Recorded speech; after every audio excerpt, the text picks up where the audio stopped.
Good evening, ladies and gentlemen. Let's start this live stream off right. Liberal, liberal, liberal, liberal, liberal, liberal, liberal, liberal, liberal, happy fun, la la la, human smuggling, fentanyl deaths, forced government euthanasia, chopping up children's genitals, la la la la la, la la la. La la la. Good evening, ladies and gentlemen. Let's go ahead and jump into it. That will be the new progressive theme song of 2025. Man, I'm so grateful to have y'all here. Dang, we even got Integrity jumping up in here, man. Dang, good to see all you guys. So we're going to go ahead and jump into it. We got a lot of current events to discuss. Let me see if I can adjust this. There we go. Boom, boom. Okay. Excuse me. Okay, let's go ahead and jump into it. So first off, I just want to thank all you guys for being here so much.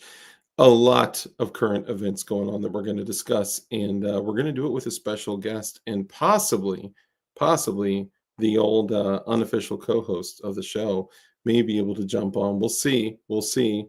Wifey's in bed, so he may come on. So we'll see. Anyway, I just want to express gratitude for you guys being here. Hope you had an excellent Christmas. Hope you had a happy new year. And it's time to get dark. I should have like a tagline like that, right? I don't. Anyway, so if this is your first time here, welcome. Happy New Year. I don't believe you because YouTube does not show my content to new people. So let's be real. If you are going to maintain that position and say that this is your first time here, welcome, right? you're probably just a lurker. You've been here for several months, and you're finally going to speak up and chat. All right, and it's okay. It's all right. We know 10% of the viewers are of the alphabet of some sort, and you know what? We're happy to have you here too, so you can see proof that I don't break any laws, rules, regulations, restrictions, sanctions, ordinances, federal, state, local, anything like that. Okay, we don't do that. All right.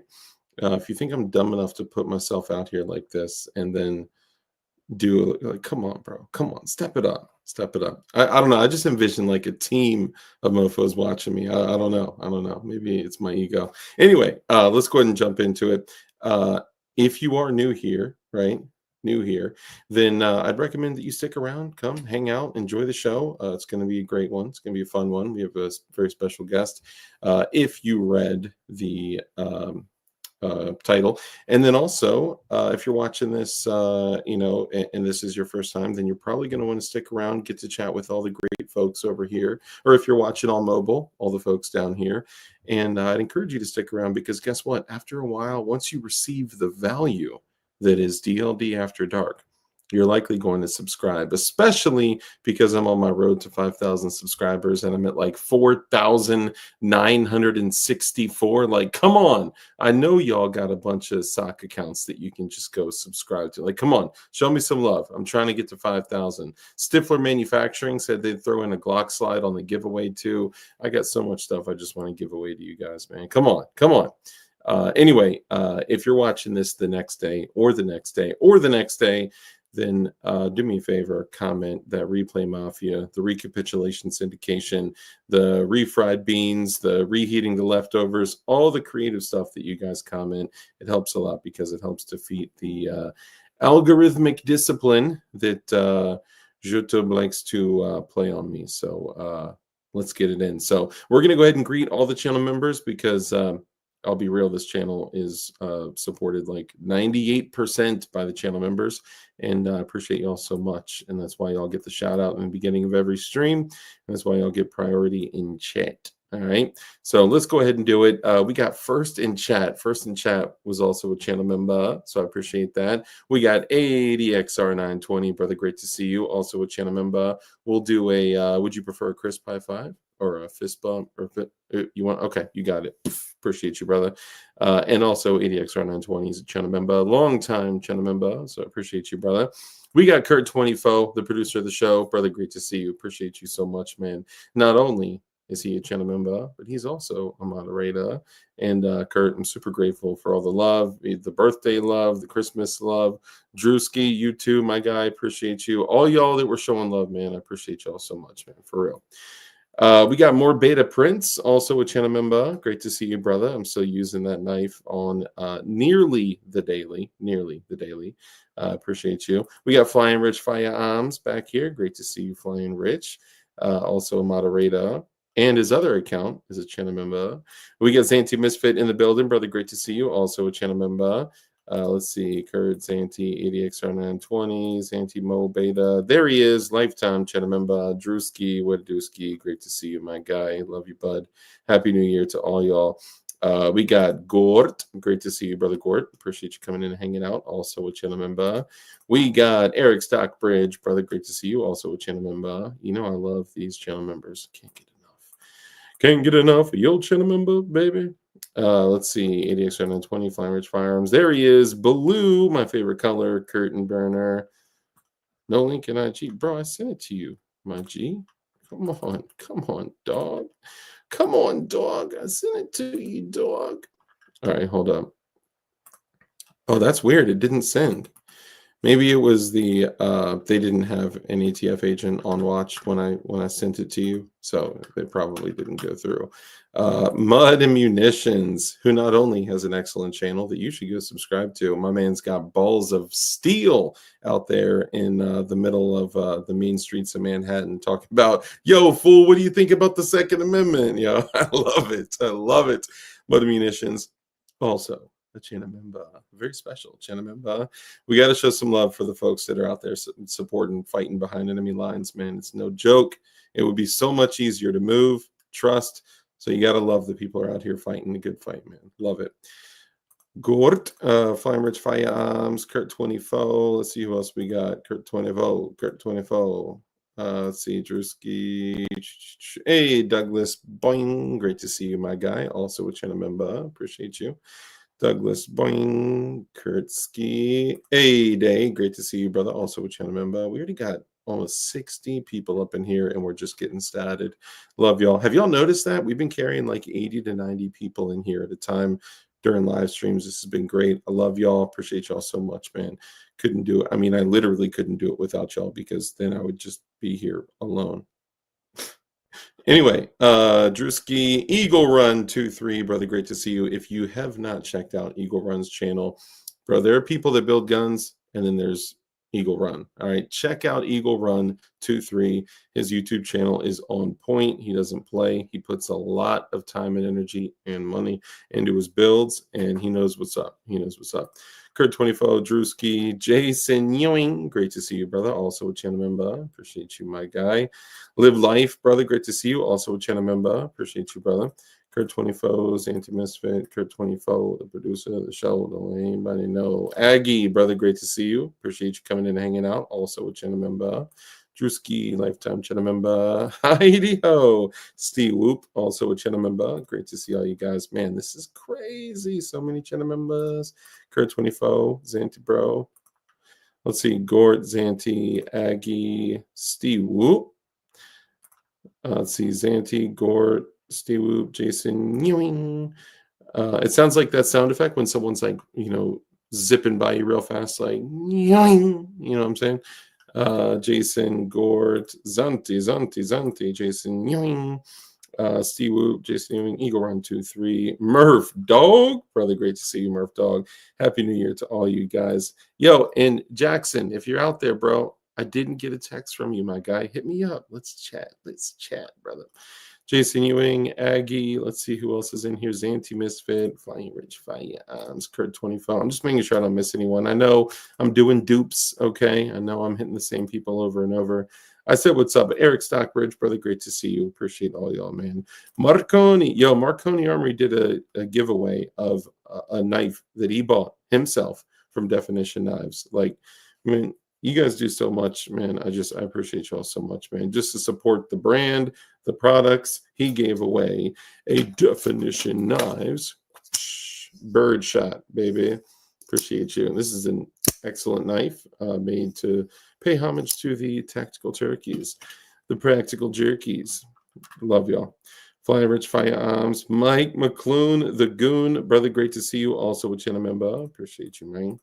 Let me make sure I didn't miss anyone. Murph Dog, Jason, Eric Stockbridge, Aggie, Flying Rich, Eagle Run, Murph Dog, Steve Whoopi, Drewski, Zandy Misfit, Jason Gord, Agrizer, Marconi, que pedo, Marconi, que pasó, mi amigo?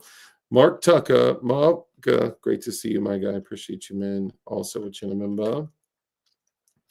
Let's see, Marconi. Is girl dad, bruh. What? I don't know what you're talking about. You might have the wrong live stream. Murph Dog, Zanti, Douglas Boing, Murph Dog, Zanti, Agarizer, Eagle Run 23. I'm just making sure I didn't miss anyone. Hey, bro, Drewski, member for 13 months. No way. Dark, almost here. Brother. Oh, hold on. What? Oh, you're talking about the Griffin? Is it the Griffin? Hey, bro. Brian, my G, great to see you, man. I haven't heard from you in a minute. Great to see you, though, man. Appreciate you, brother. Get that algo up for real. It's with your help that I get that algorithm up. But you know what? Holding almost 100 people in here for a little puny guy like myself with less than 5,000 subscribers, I'll take those numbers all day, especially with how dope the people are in here. Steve Woot, Murph Dog, let's see, Zanti Live Life, Mike McClune, Zagoon. Let's see, Drewski, 80 XR920 member for 32 months. Yo, this is crazy. 32-month hype, bro. I appreciate you so much. I think you every time I put that XR920 in my pants. no homo on that. You know what I'm saying? You know, not to be weird or anything. I think of your username, honestly. That's all right. We'll stop that there. Let's say Happy New Year to you too, brother. ADXR920 Murph Dog. Hey, come out in PLA, brother. Great to see you. I also think of you every time I throw a spool in the printer, man. You guys, your names are just mad creative. Yeah. Let's see, Murph Dog, come out in PLA, Murph Dog, Drewski, Flying Rich member for 29 months. That's 29 for you Spanish speakers out there. Happy 2025. Don't let the terrorists ruin it. Dang. Yo, Rich is on that old man stuff. Love you, bud. Thank you. Appreciate you. Yo, almost 30 months. That's crazy, man. I appreciate y'all so much, man. Agarizer come out in PLA. Aggie, Murph Dog, Gort. Let's see, Mike McClellan Lagoon. Aggie, Eric Stockbridge, Drewski, Lightning McQueen coming up in here. Few minutes late, but who am I to talk? You know what I'm saying? Agarizer, Lightning McQueen, everyone else. Mechanical Mercenary, welcome. I think of you in my pants. The highest honor. Appreciate you, man. All you guys, Vanessa Kitty, great to see you. FGM, my G, great to see you. Damien, my brother in Christ, great to see you. All you guys coming in here. JC Neener, Free Brittany. Great to see you. Range Minded Podcast, man. Great to see you. Not a member, but hey, there's always love, man, for all you guys. The fact that you come here just to kick it, like, I love that so much, man. Thank you. It means a lot to me. Tanner, brother, great to see you, which, by the way, we met on Clint's Classic Firearms live stream. He came over here because Clint was like, you got to go check out DLD After Dark and all that. Yeah, that's my man. Tim Hoppa, great to see you, the comms director of the Blue Chem Light Battalion.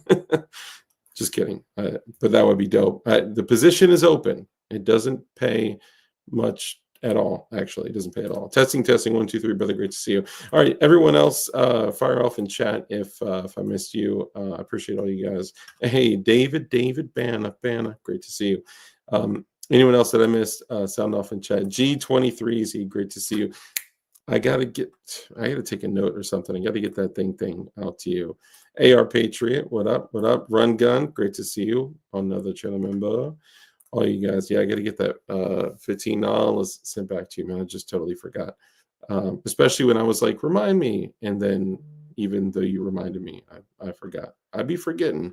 Snip for Manufacturing, great to see you. Yes, indeed, FTATF. All right, let's go ahead and get into it. Levi, what up? Your mom's backs.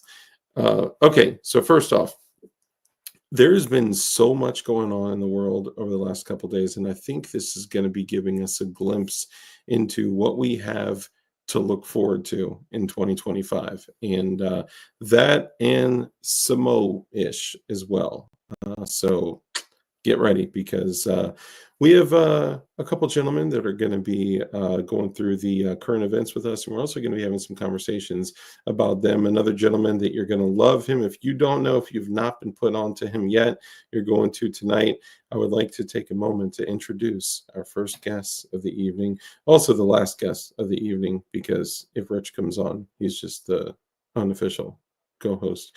Anyway, I'd like to take a moment and introduce your boy, Mud and Munitions. What's up, DLD? And number one, it's an honor being on here. I've been watching the chat. What you're doing is amazing, right? And I just want to touch on one thing. Anyone could have numbers on YouTube. Not everyone has a community of people like you have. And seeing what you have in the chat, the conversations you guys are having is it's something really to be proud of, man. Yeah, I just want to say that you're doing really, really special things. Thank you. Appreciate that. We got a lot of good people here, man, and you know, I'm super blessed, and you know, that's how, dude. You know, we met through the same kind of, you know, just people in between the tactical turkeys, and you know, just kind of getting introduced. It's awesome, and it does create a big community. So I appreciate. I've never had anyone say that it is an honor to come on DLD after work. So it is. Listen, anyone that sends a box that says F the ATF, it's an honor to be on their show. Yo, And so every single package I've ever shipped out from both DLD hardware and definition knives, some of the definition knives ones wasn't able to put them on, but we're talking like at this point probably like 8,000 packages, and every single one of them says FATF. yeah, yeah, yeah. Dude, Love I them. love it. I love it. I'm keeping the boxes. Please, yeah, dude. I did you get the stickers that say "Build More Guns," FATF, and all that too? Yeah, I love it, man. And like I said, we're gonna, for all you folks in the chat, obviously, DLD and definition knives, but want to do an in-depth review on these, man, because I'm really, really loving it. So Nice. I appreciate yeah. that, man.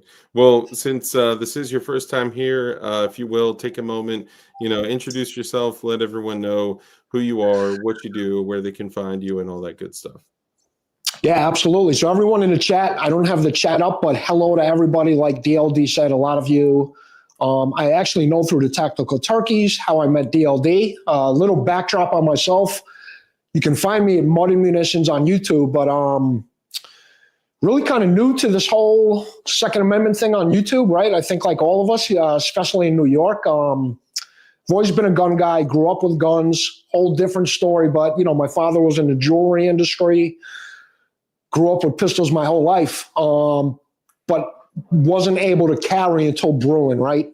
Big Supreme Court decision a few years ago. And living in New York, just, it's kind of like part of me didn't want to do a channel at all and kind of just, conceal my gun, stay under the radar. Yeah. And then the other part is like, you know what? Screw the governor, screw these politicians. If you think about it, when these attacks happen and everything else, you see people getting thrown in the subway and everything else, like the blood is on their hands, and that's not an excuse. And I don't want to go too far down that route, but when you have government that does everything in their power to disarm citizens, and God knows what we're paying in taxes out here, different conversation, but disarm law-abiding citizens and let criminals run wild with no bail and everything else, it's like they intentionally put you in harm's way. So anyway, that's what, besides gun reviews, which is a smaller part of my channel, is really just vocalizing, encouraging people to get their concealed carry permits in these communist states, encouraging people to know the truth about guns and not the BS that they hear on the media. And yeah. Dude, and I love that, man. Like seeing you, for people that don't know, Mud will literally go out in Times Square and just like open up a live stream and just be like, yo, what do you think about the Second Amendment? And some people are like, the what? And you're like, Second Amendment, like guns, like you're right, your natural right to own guns. That it's, man, you got balls, because you're not doing it in a place like Kentucky, right? You're not doing it in a place like where it's taboo where you're at, which is honestly why I admire the fact that like you are, like I mentioned earlier, fighting behind enemy lines. Like that is for real, fighting behind enemy lines. And it just, you going out and putting it out there and talking about it and, bringing the conversation up to the general public and, having the YouTube channel, talking about the fact that you're from New York does certainly open yourself up to some scrutiny, which, we all know how the peoples get about stuff like that. But you got balls of brass, man, for real. I appreciate it. Guys like, though, you too, right? Like, before I did this, I watched YouTube for years, right? Like I disconnected my cable years ago. I don't watch any of that mainstream stuff. And it's watching like the Second Amendment folks and everybody out there that really, kind of gave me the courage. And was like, you know what? Like when you feel like you're part of a community, you feel like you can really voice your opinion and you don't give a shit what the consequences are. Yep, dude. So true. We were actually talking about some of the potential consequences offline today, which maybe that'll be a different live stream. We'll talk about that. Maybe that'll be a live stream. If you guys ever see me go live and my phone is mounted on my chest, then things are about to pop off. Just kidding. But yeah, so you got into guns essentially. Hey, Chris from the 740, good to see you, bud. Robert Ham, all you guys. So you got into guns early on. You said your dad was in. You said, was it the jewelry industry? Yeah, diamond industry back in the day. So he was what you would call like a diamond wholesaler. Okay. It's funny. I got a lot of funny stories when we meet in person, but Yeah. when you're in the diamond business, you deal with a lot of funny characters, right? So Yeah.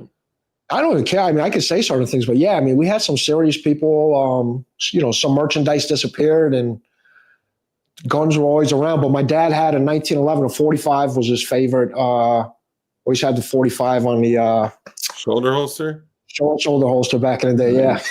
Dude, Yeah. I love shoulder holsters. I got a few myself. The Galco Miami Classic Yes. 2, the Jackass rig. Those are my favorite. Yeah. Yeah. Yeah. Yeah, that's dope. So he was in diamonds and jewelry and stuff, and I imagine it wasn't as easy to not only get a firearm, because you actually have to get a permit to get a firearm, and then you have to get an additional permit, which really it's been like nearly impossible, but to carry it, it's a whole nother can of worms. So kind of walk us through that. And I'm going to walk off camera, but I can still hear you. I'm just going to be right here. Yeah. So to get a firearm nowadays, you mean nowadays, right? So to get a firearm nowadays in New York, it's well, first let me start off by saying, let me just backtrack. So just so you folks know, I have a PA and a Connecticut non-resident. New York is a funny state. The reason I bring that up, New York goes by county. So I live in Westchester County. In New York, you have to buy your gun before you can touch it. Literally, you can't touch it legally in New York State. You go to a gun store, you can't touch it without a license. So, which sucks, right? Because how do you know if you can fire something, especially with the micro compacts? Everyone thinks they're the greatest things until they feel how snappy, especially for some women. And I heard about that. Like when you walk into a gun store, isn't it a felony to touch a firearm without a permit?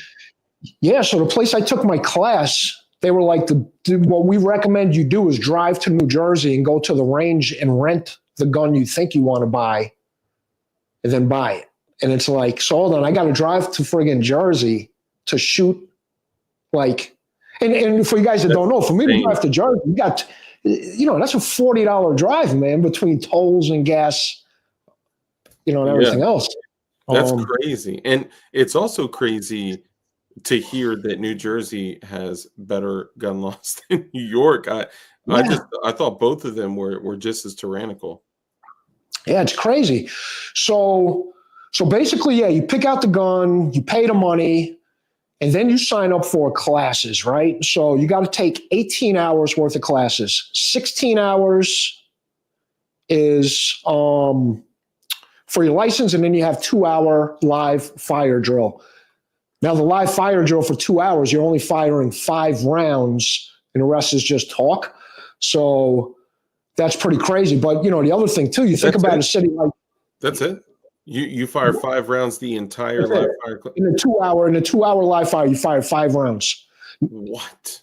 And it's funny, go figure this, right? Like my class, we used a Glock, a 22 caliber Glock. So it's like, hold on, this is how you're certifying people? Like with a 22 caliber Glock, all these people buy 9 millimeters. Yeah, that's crazy. And then the cost, right? So the cost is like $1,000, man. You got to fill out all of this paperwork in New York at the time I took it, which was right after Bruin, like literally the next day. You got to disclose all your social media accounts. You need to get, Instagram, Facebook, whatever you have. Then you got to get 4 character witnesses. Now, New York, for a lot of you other folks out there, that might sound easy, but you got a lot of libtards out here. So it's not easy to ask someone to be like, hey, can you sign my paperwork? And you got to give social security, date of birth, employment, blah, blah, blah. Rich, you're I don't know what's going on, but what's up, Rich? Mad feedback on your mic, dude. It's like vibrant. It's like buzzing. Still buzzing. Sorry, Mud. Give me 1 sec. It's all right. That's it's like weird. the Wu-Tang Killer Beast. Right? The in the background of the dude. See, I knew you were a hip hop head. Are you? Hold on. Let me test something.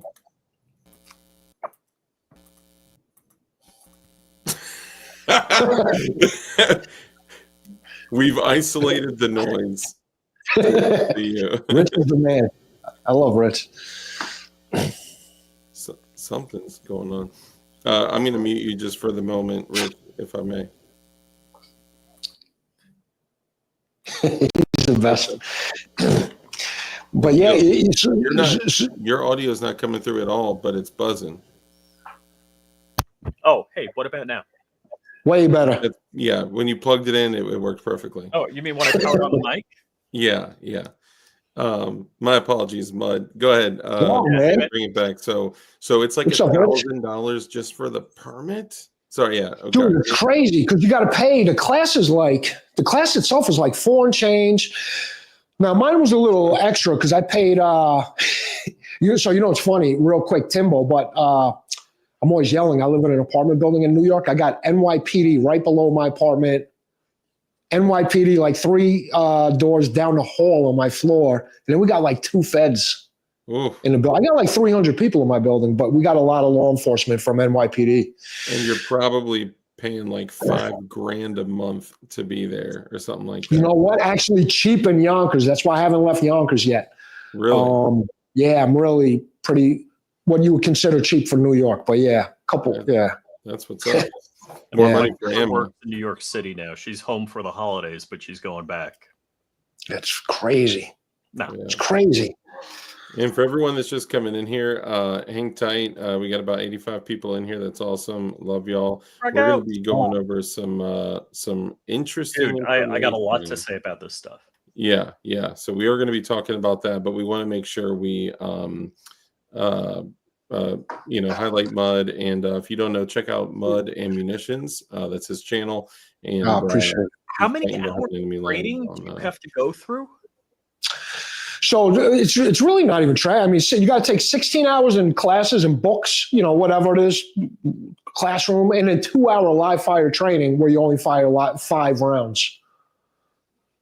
Okay, so I got my first carry permit in Minnesota, and there was like some firing qualification, and it was in so many seconds, so many rounds in like the A group, or it wasn't that hard. Let me just say real quick, Clovertag, great to see you. My apologies for this time you came in here. I think it was either on the New Year's stream or I missed one of your super chats. It was like 20 minutes had gone by until I saw it.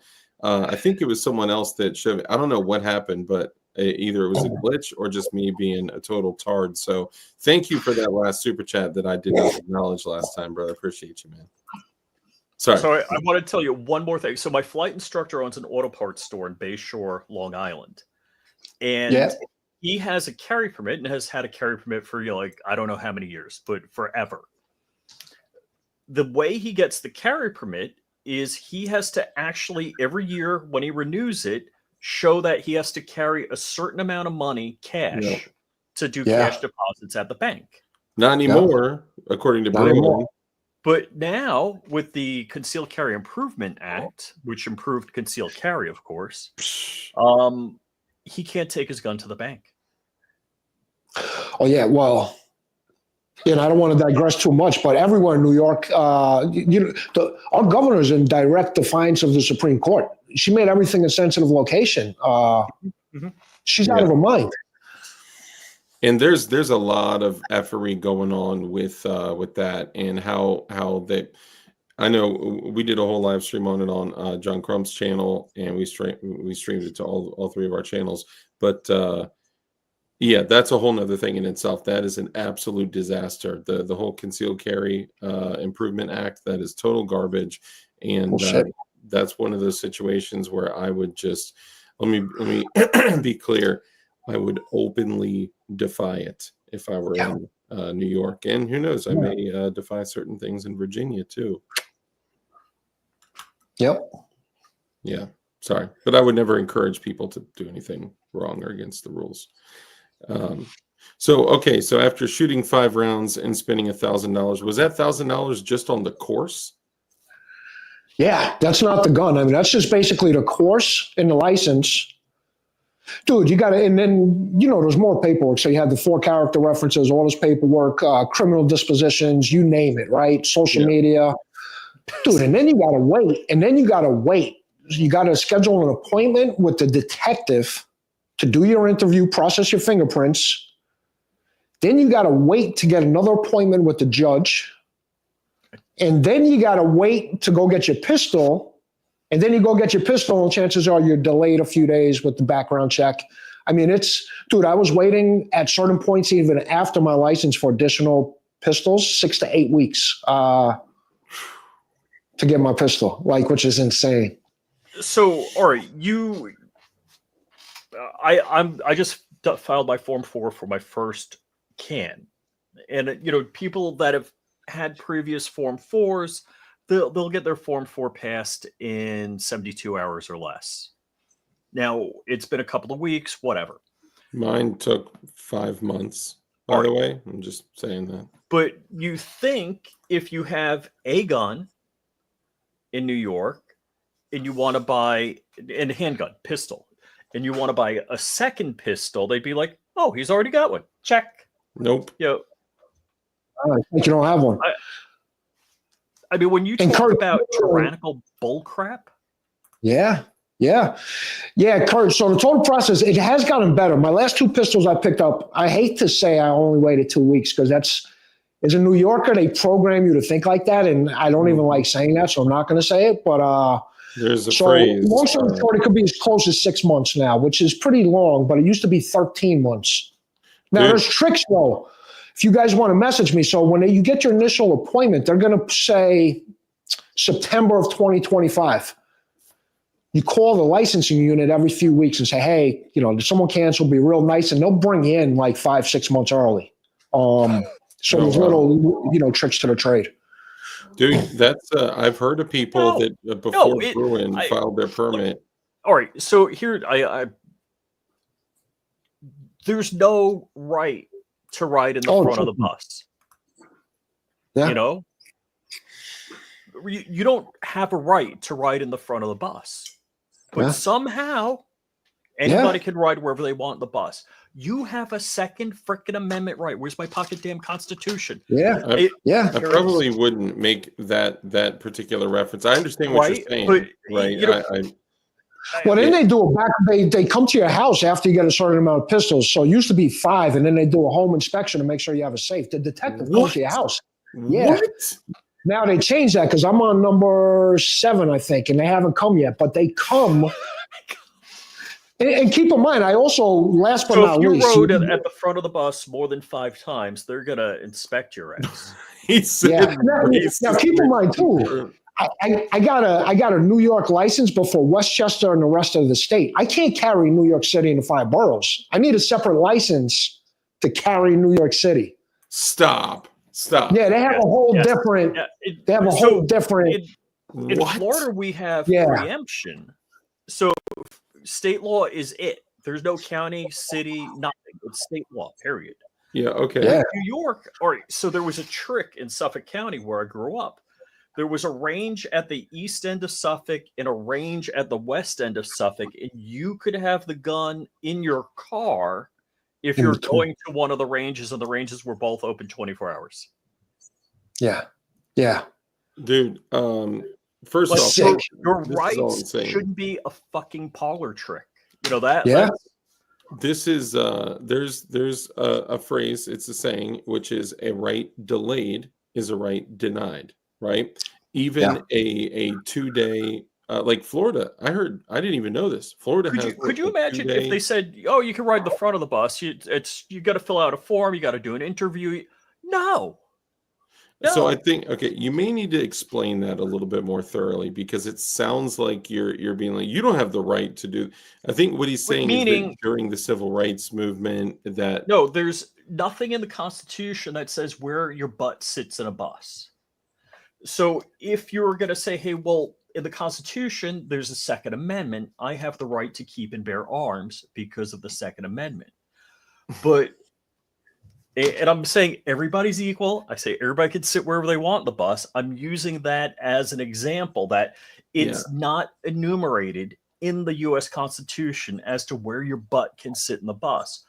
But could you imagine if they said, oh yeah, you could sit in the front of the bus, you take this class, you fill out this form, you pay this fee, you do this interview, you get fingerprinted, could you imagine anything else, any other right if they did that too? I mean, this it doesn't say I have to pass crazy tests to have this privilege, quote unquote, right. Of course, it is a God-given natural right that being born in the United States, or just simply being born, Yeah. I believe it's a global right, but I'm Yeah. just saying in this situation, it is protected by, it's supposed to be protected by the United States Constitution, and it indeed is not. And what Mud just explained, I mean, I think a lot of us it didn't even know most of that. Like, that's crazy. We got to go through this every 3 years. Like, once mine expires, I got to pay all this money again. I got to do everything else, and I won't even get into it. But behind me, all of those are permanently pinned 10-round magazines. So I have to load my firearm with a speed loader through the ejection port, or I got to break it in half.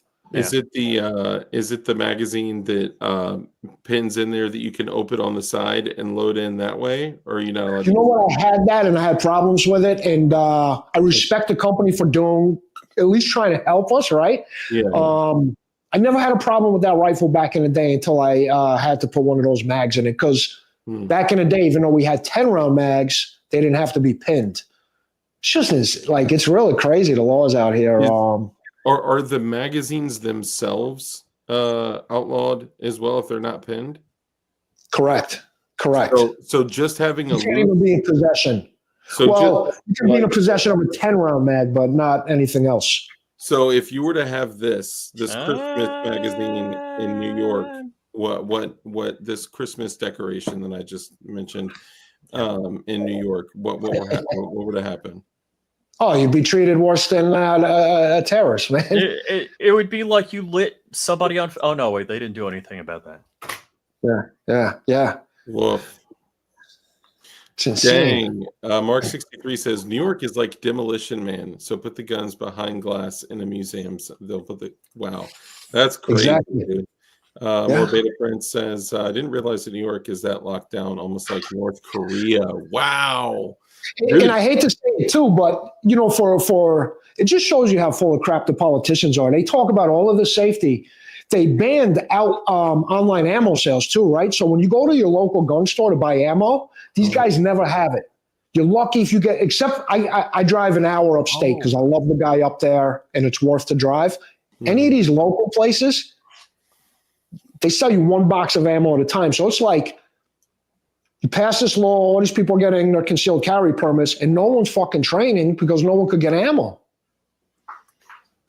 Because there's a background check every time you buy ammo. There's a background check on the ammo too, correct, yes. What? Yeah. Hold on, is it akin to a 4473? Pretty much. It's the same background check as I would have to go through for a gun. Now, what I encourage everyone to do, though, I got my Connecticut license. So I drive right to Target Sports USA, no check, bulk ammo. Lawful. And it's legal. It's legal because I have. No. Real quick, Rich. Sorry, this is an excellent question. We can kind of pin it, come back to it.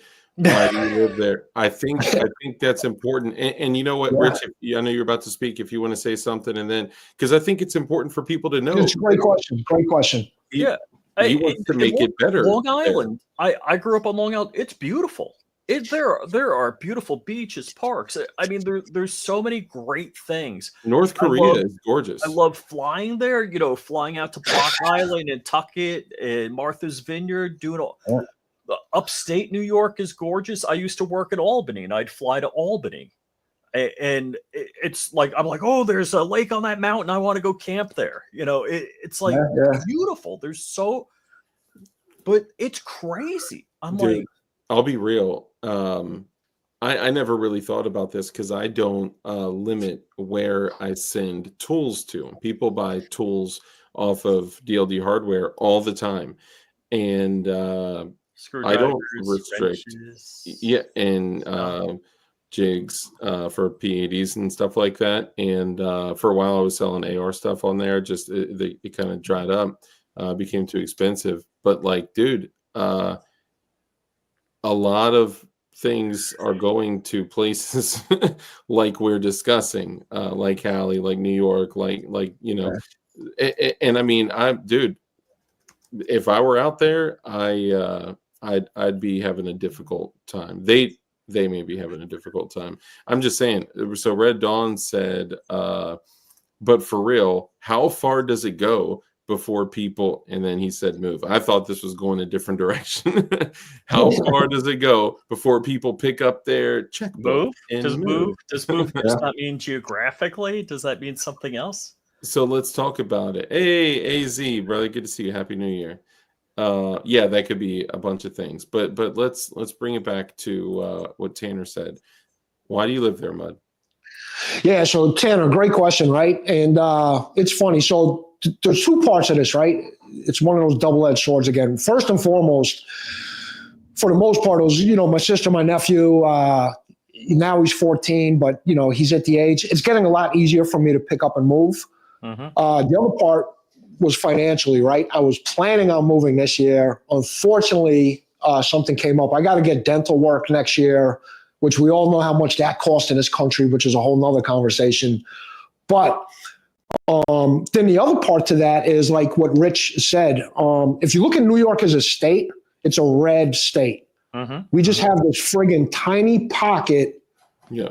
But they every flood. state in the country's like that. Yeah. I thought it was no, it's every freaking state. It's the metro communist areas. Yep. Yeah. Same thing in Virginia. If you look at all of Virginia, it's all red, and then you get to the tippity top of the little. The best example is you see the county map of the U.S. It's all red with a couple of blue counties. And those are the major metropolitan areas. And that's in the blue is 50% of the population. Those blue areas are 50% of the population. Yeah. The thing that gets me real mad, though, too, on this subject is, the other part, too, is the taxes, right? And that's a whole nother reason I want to move. And I will end up leaving, whether it's PA, Florida, Georgia. The company I work for is in Georgia, my real job. But on the flip side of that, too, it's like if everyone left, and I did a video on this probably when I first kicked off the channel, we would have never had the Bruin decision, right? And the Bruin not only helped New Yorkers, but a lot of other the states. whole country. The whole country. Yeah. Now, what pisses me off, though, I was just going to say, is the Supreme Court needs to get off their ass.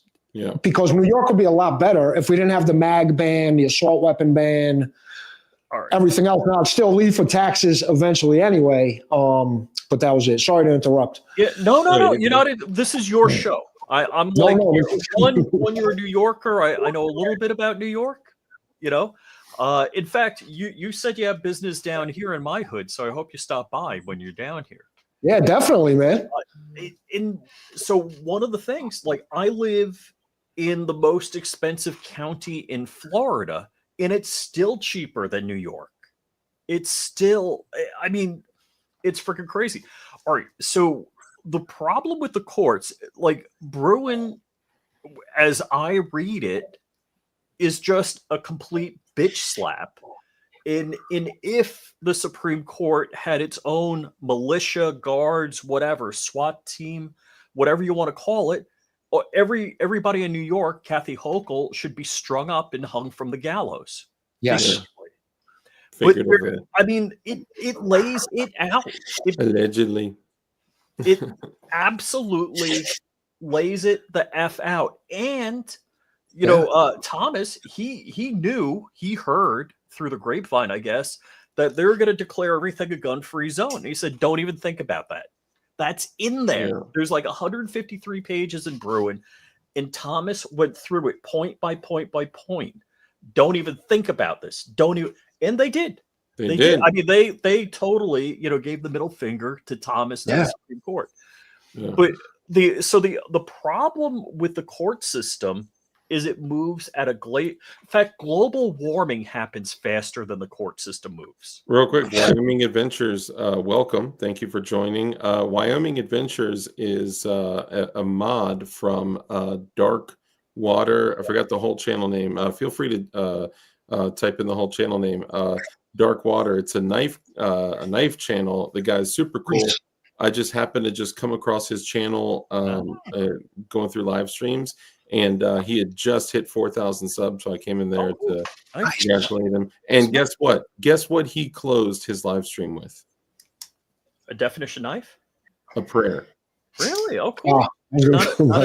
I was like, dude, you're all right with me, man. So yeah, appreciate it. Thank you and welcome. So Bruin did help me as well, because I don't know if you guys know, like where I'm at in Virginia is they call it the DMV, which is DC, Maryland, and Virginia, right? Virginia, much more firearm friendly. DC and Maryland, you get shot on sight if you got a Magpul sticker, right? Like they don't play. In most cases, Maryland didn't used to always be like that, but they became more ridiculous as time went on.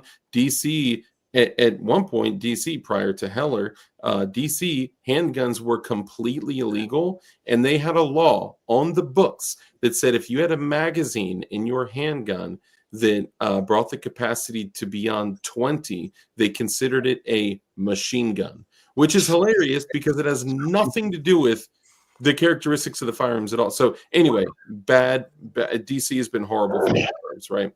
But if you mess around and take a wrong turn, you end up in Maryland or DC or whatever, and it's a terrible thing if you're carrying your gun lawfully with a permit in Virginia. I've had my permit for forever, since I turned 21, and carried a gun for years before that. Anyway, so what I would do is, in some cases, I would need to travel to Maryland. I won't go to DC anymore at all. And before I hit the Maryland line, I would need to pull off somewhere in Virginia. I would need to literally remove my gun, make it safe, lock it into a steel lockbox with the ammunition separate, because I could only transport it. I couldn't transport it. I couldn't stow it in a ready, in a manner that was ready until Bruin.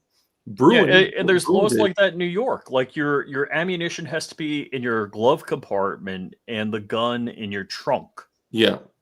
So you can't use an empty gun as an intimidation device. It's kind of ridiculous. Thank you, Rich. If I got to drive to Long Island from where I'm at in Yonkers, I got to go through the Bronx, where I can't carry. So I got to put it like you guys just described, and then I could take it out in Long Island, which is the same state. But that's the beauty of Bruin and what Bruin did, because they took every single state, and they used to be like, some were shall issue, some were may issue, some were won't issue, right?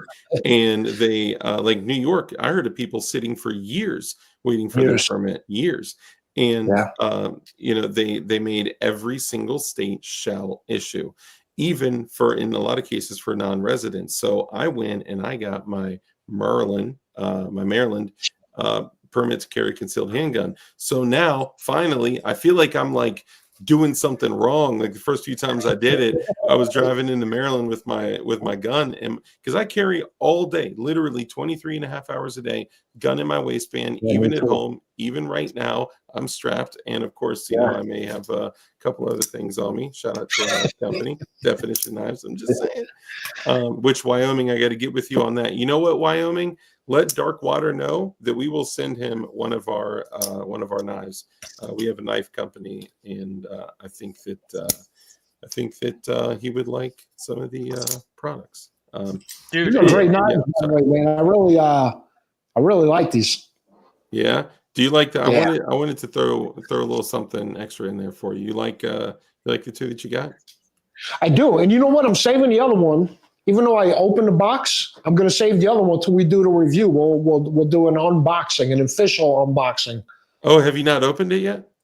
I didn't want to open it. I did this one because it was already. But I said, let's make it official, man. If I'm going to do an unboxing, it's going to be an official unboxing. Cool. I absolutely love that you're going to do an unboxing with the ATF.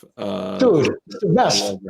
Sometimes when I know that it's like one of the homies, I literally take a paint pen and write F the ATF on it. But I've been so backed up on packages, man. And I'm sure there's going to be somebody coming in here like, where's my package? I'm sorry. Yeah, I'm getting I'm down to my last knife. Where's my I package? know. I actually printed a label for you. You probably see it in your USPS. I do. Yeah, yeah. I know you're waiting. You're like, but I love to say this. I'm waiting for something else to send you as well. So I hit on something I want to go into, like a slightly momentarily short topic.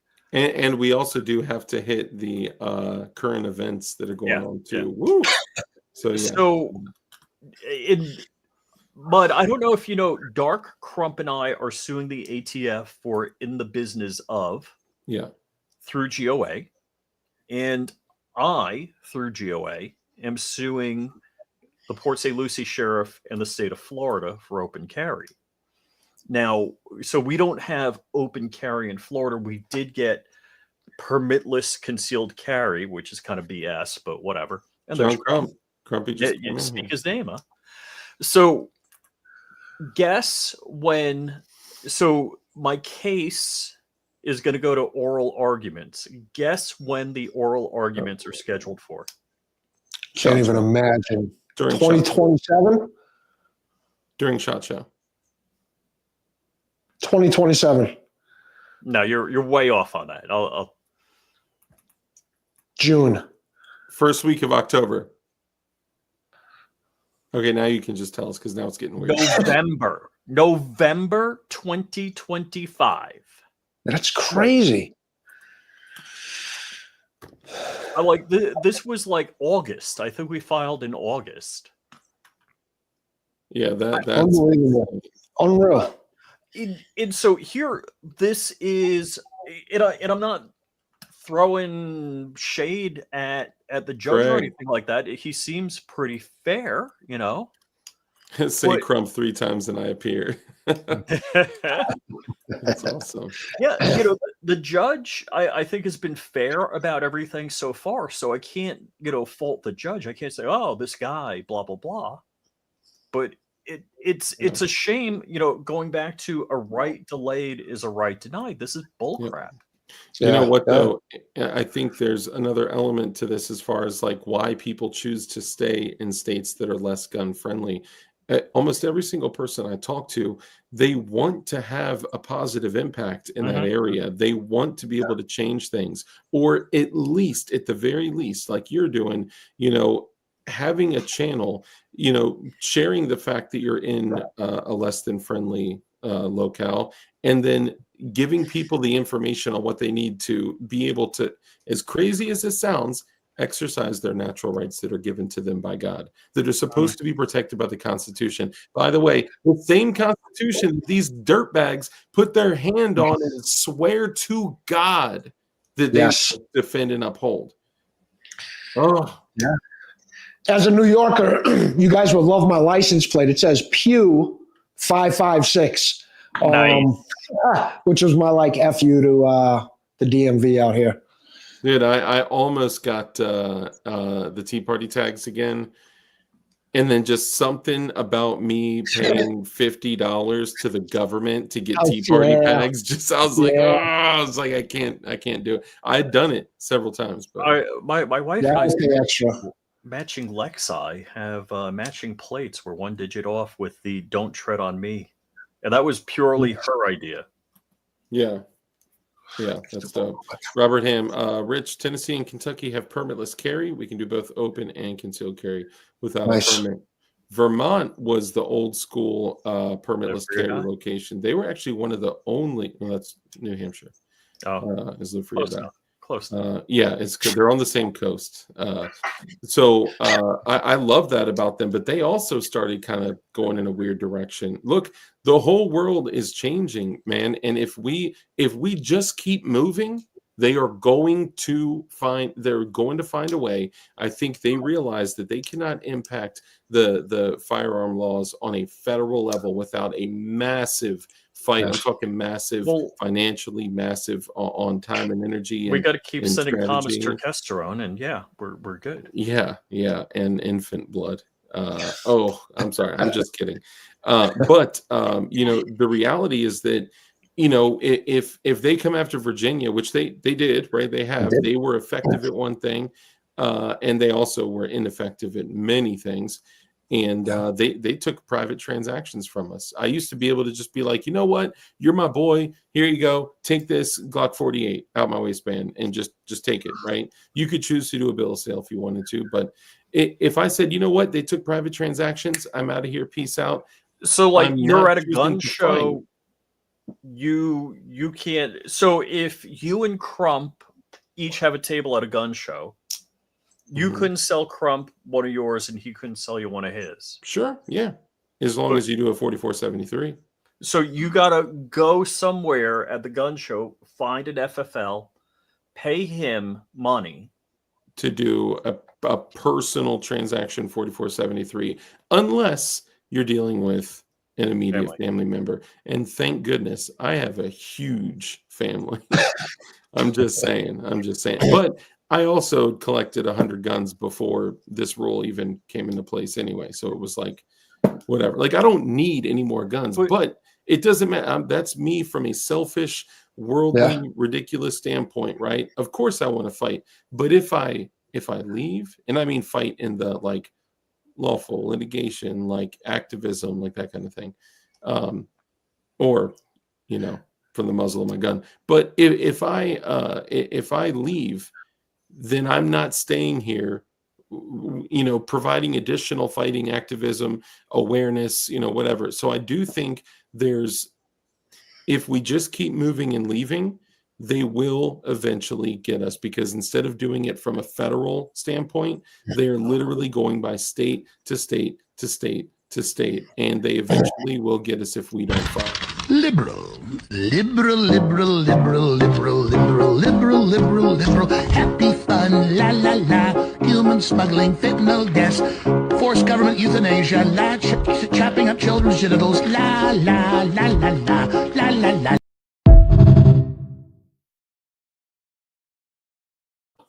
There should be a law, and this is coming from a New Yorker, because I see it with jobs and everything else.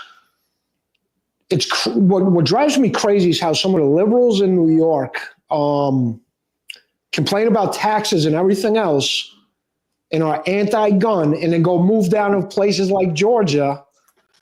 It's like, and then vote for the same shit that they left New York for. It should be a law saying if you're not from here, like, so I don't know. That's just what Vin says. It's like the liberals are like locusts. They eat the landscape bare till it's barren, and then they move to greener pastures. They move somewhere else. And we've been Palm Beach. Depending on how you draw the circle around the congressional district in Palm Beach, the southern portion of Palm Beach is completely nutbag. Like West Palm Beach in south, that's all blue. But you go north of that, Palm Beach and north, and it's red. But you have and it's true in every state. I used to think it was like, just Minnesota, or it was just New York. No, every state is red except for the few counties, these several counties that are where 50% of the population of the state is blue. And it might be a smidge over 50%. And boom, you got California. Yeah, it's crazy. Liberals don't like Wyoming because we went our ways. Dude, Wyoming is pretty based. I've been there before. Wyoming. I went to the Four Corners, so I had like at least a leg in Wyoming. Oh no, you know what? When I was a kid, I went to a rodeo in Wyoming. Y'all are crazy. Yeah. So what are some of your goals? Well, a couple things, two questions. One, where did the name Mud and Munitions come from? And two, let's start with that. Where did the name Mud and Munitions come from? Yeah, another great question, man. So it's funny. Mud came from a few things. Mud, I had a Jeep, even though I got a truck now, and I'm, always four-wheeling and going on dirt roads. And we have those in New York. You just got to go upstate to find them. And the munitions came from, and also as a kid, I was just a dirty, I was always, I grew up in a real diverse neighborhood, and all the Colombians used to call me Sucio, which was almost dirty. Dirty. So incorporated that. And munitions was just ammunition shortened up for the firearm piece. But they used to call me Sueño. Because if I smile, my eyes like close like to like super. Well, they say chinky. I don't think I can say that. Too many choices, brother. Great to see you, Murph Dog, member for 22 months. Thank you, brother. Happy New Year to my 2A family, brother. Thank you so much, man. Appreciate you. That's funny. That's I couldn't imagine growing up in New York. That's a different kind of experience. Yeah. Dust grew up in New York as well. Yeah, and Brooklyn, Brooklyn has been real crazy the last few years since COVID. I mean, parts of Brooklyn are really fucked up. Now, are you seeing? Oh, we just hit 100 viewers. Hey, shout out! Appreciate you guys. Thank you so much. How much did you have to pay for that other 40? What's that? How much did you have to pay for the next 40 viewers? Dude, I've been holding like 80 to 90 people in here. As soon as I stopped having you on, man, it was just. All right. Hey, man. I'm just joking. You guys are the best, man. and please, everyone here, check out Flying Rich Firearms. He has great channels, and also Muddy Munitions as well. Feel free to check out DLD Hardware and also Definition Knives. I appreciate you guys. The green screen totally jacks up your totally stuff. Yeah. It's like eating through it, you know. But see, I only have the green screen, the actual, so nothing's back there. Yeah, which is boring. So and also, what are some of your goals with your channel? Like what initially got you interested in starting it, and what are some of the goals that you want to achieve with it while you're in New York?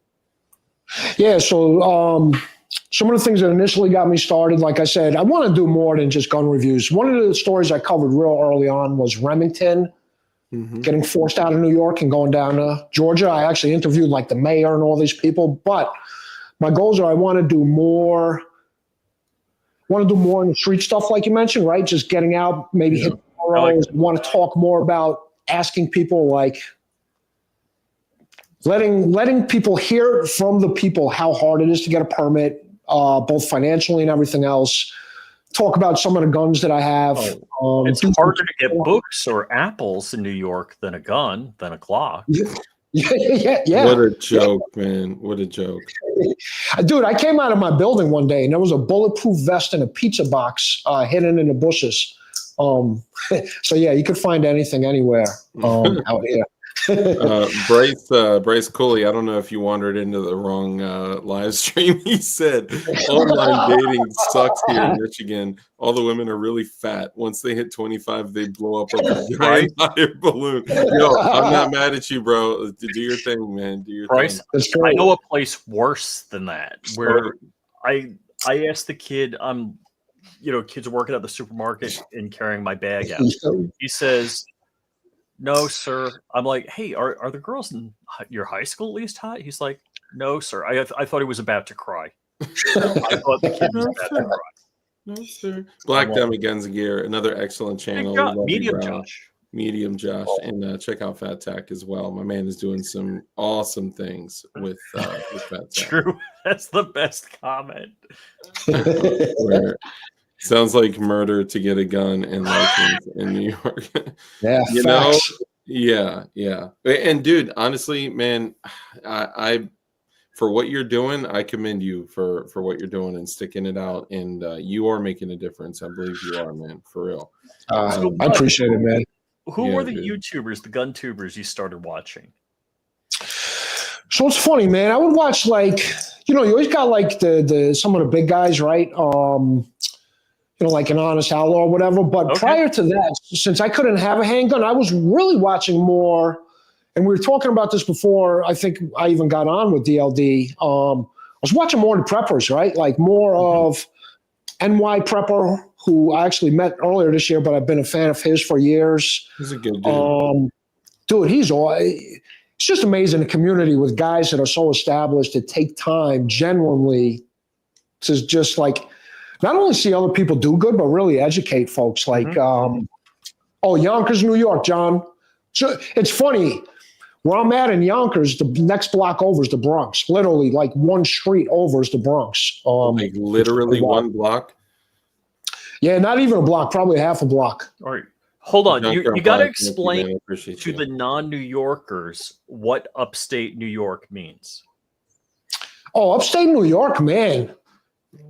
You would think you're in Georgia or Virginia. Like, it's very culturally, it's way different than the Bronx or Yonkers or anything else. Great hiking, great mountains. You got the Adirondacks. all right. There. So 99.9% of New York's real estate is upstate. Correct. Only 1%. So anything north of Yonkers is upstate New York. You know what's funny? So I used to think that too, Rich, being here. Everyone in the Bronx used to think like White Plains was upstate. I used to think upstate is the Catskills. When I interviewed the folks at Remington, they were in Ilion, New York, which is 4 hours north from me. Yep, and they were like, this is central New York.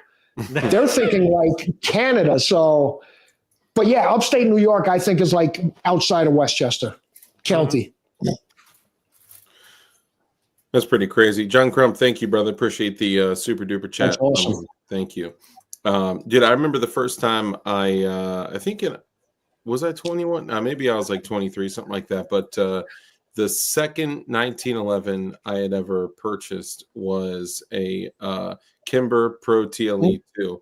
And the fact that the lower had Yonkers engraved in it, I just thought that was the coolest thing in the world, man. And it was like, I always heard 50 Cent talk about Yonkers and stuff. So I was like, oh, this is so dope, Are they even out there anymore? I don't think that they are. And I think it's been pretty recent. And I don't know if we spoke about this before. I do want a Kimber just for the fact it says Yonkers on it. Oh, wow. Thanks a lot, Clint Eastwood. That's a cool name, by the way, too. Yeah, he's a good dude. He's been here for That's so awesome. I Googled it. It says Yonkers firearms manufacturer Kimber Arms shuttered. Oh, wow. Shuttered. Wow. Oh, they closed? Yeah. That location closed. Dude. They've driven everything out of the Northeast, man. They have, dude. Beretta was in Maryland, They left and went to Tennessee. And honestly, I would do the same thing. Dude, in Maryland, so there were a bunch of people in Maryland that were like big builders, all into polymer 80s, GST9s, ARs, 3D printing, all the stuff that a lot of us do. The ones that can lawfully do it for the feds watching. They had out of nowhere just passed this law. And I think literally in the middle of the night, by the way, passed this law that even the blank frame, this is before the ATF came out with their new frame and receiver BS. They said any frame that you are caught with, drilled, undrilled, with a jig, without a jig, whatever, is a felony. Just out of the gate, no questions asked. And it was like, what? Like, how could they do that? That is absurd. And I'm sitting here looking at like 2 pallets of polymer 80s in my house. Now I'm not in Maryland though, right? But like, man, if you're going to tell me that 40 miles that way, I would straight to jail. Crazy. It's ladies and gentlemen, Red Dawn readiness. Fred. Red Dawn in the house. Oh, look at Fred. He's got the winter gear on. See, when we got 100 people in here, he's like, oh yeah, I want to. I'm just kidding. I'm joking. Is there 100 in the chat? There's like 97. There were 100 a moment ago, but appreciate you guys. Thank you so much. Fred, are you indoors? You're not in the garage? I'm in the garage.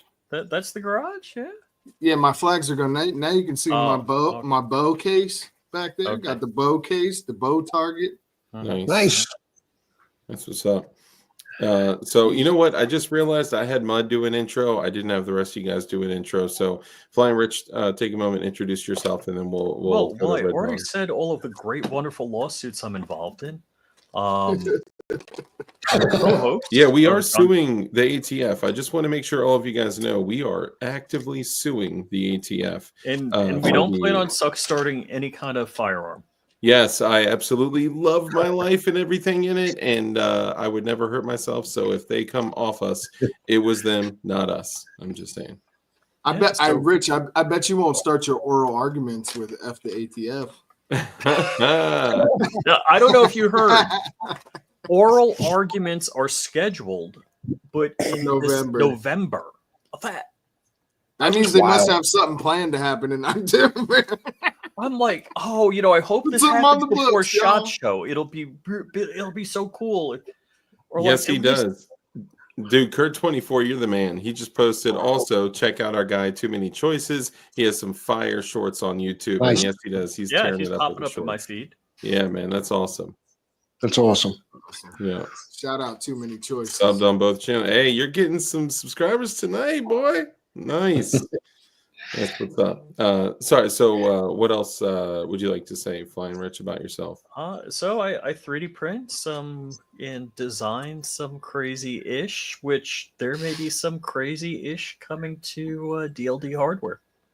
Nice. There might be, maybe yes. Yes, always. There's always, crazy stuff coming. Honestly, I just need to get through these packages, man. Like, it's crazy. But I'm super grateful for it because if I wasn't busy, I would be tripping. Man, it's just thank you, man. It's just great to have a bunch of really great guys here, man. I appreciate y'all. Frederick Donegan III, also known as Red Dawn Readiness. Go ahead and introduce yourself as well. Let them know who you are, what you do, and where they can find you. It's your boy Red Dawn Readiness, YouTube and Instagram.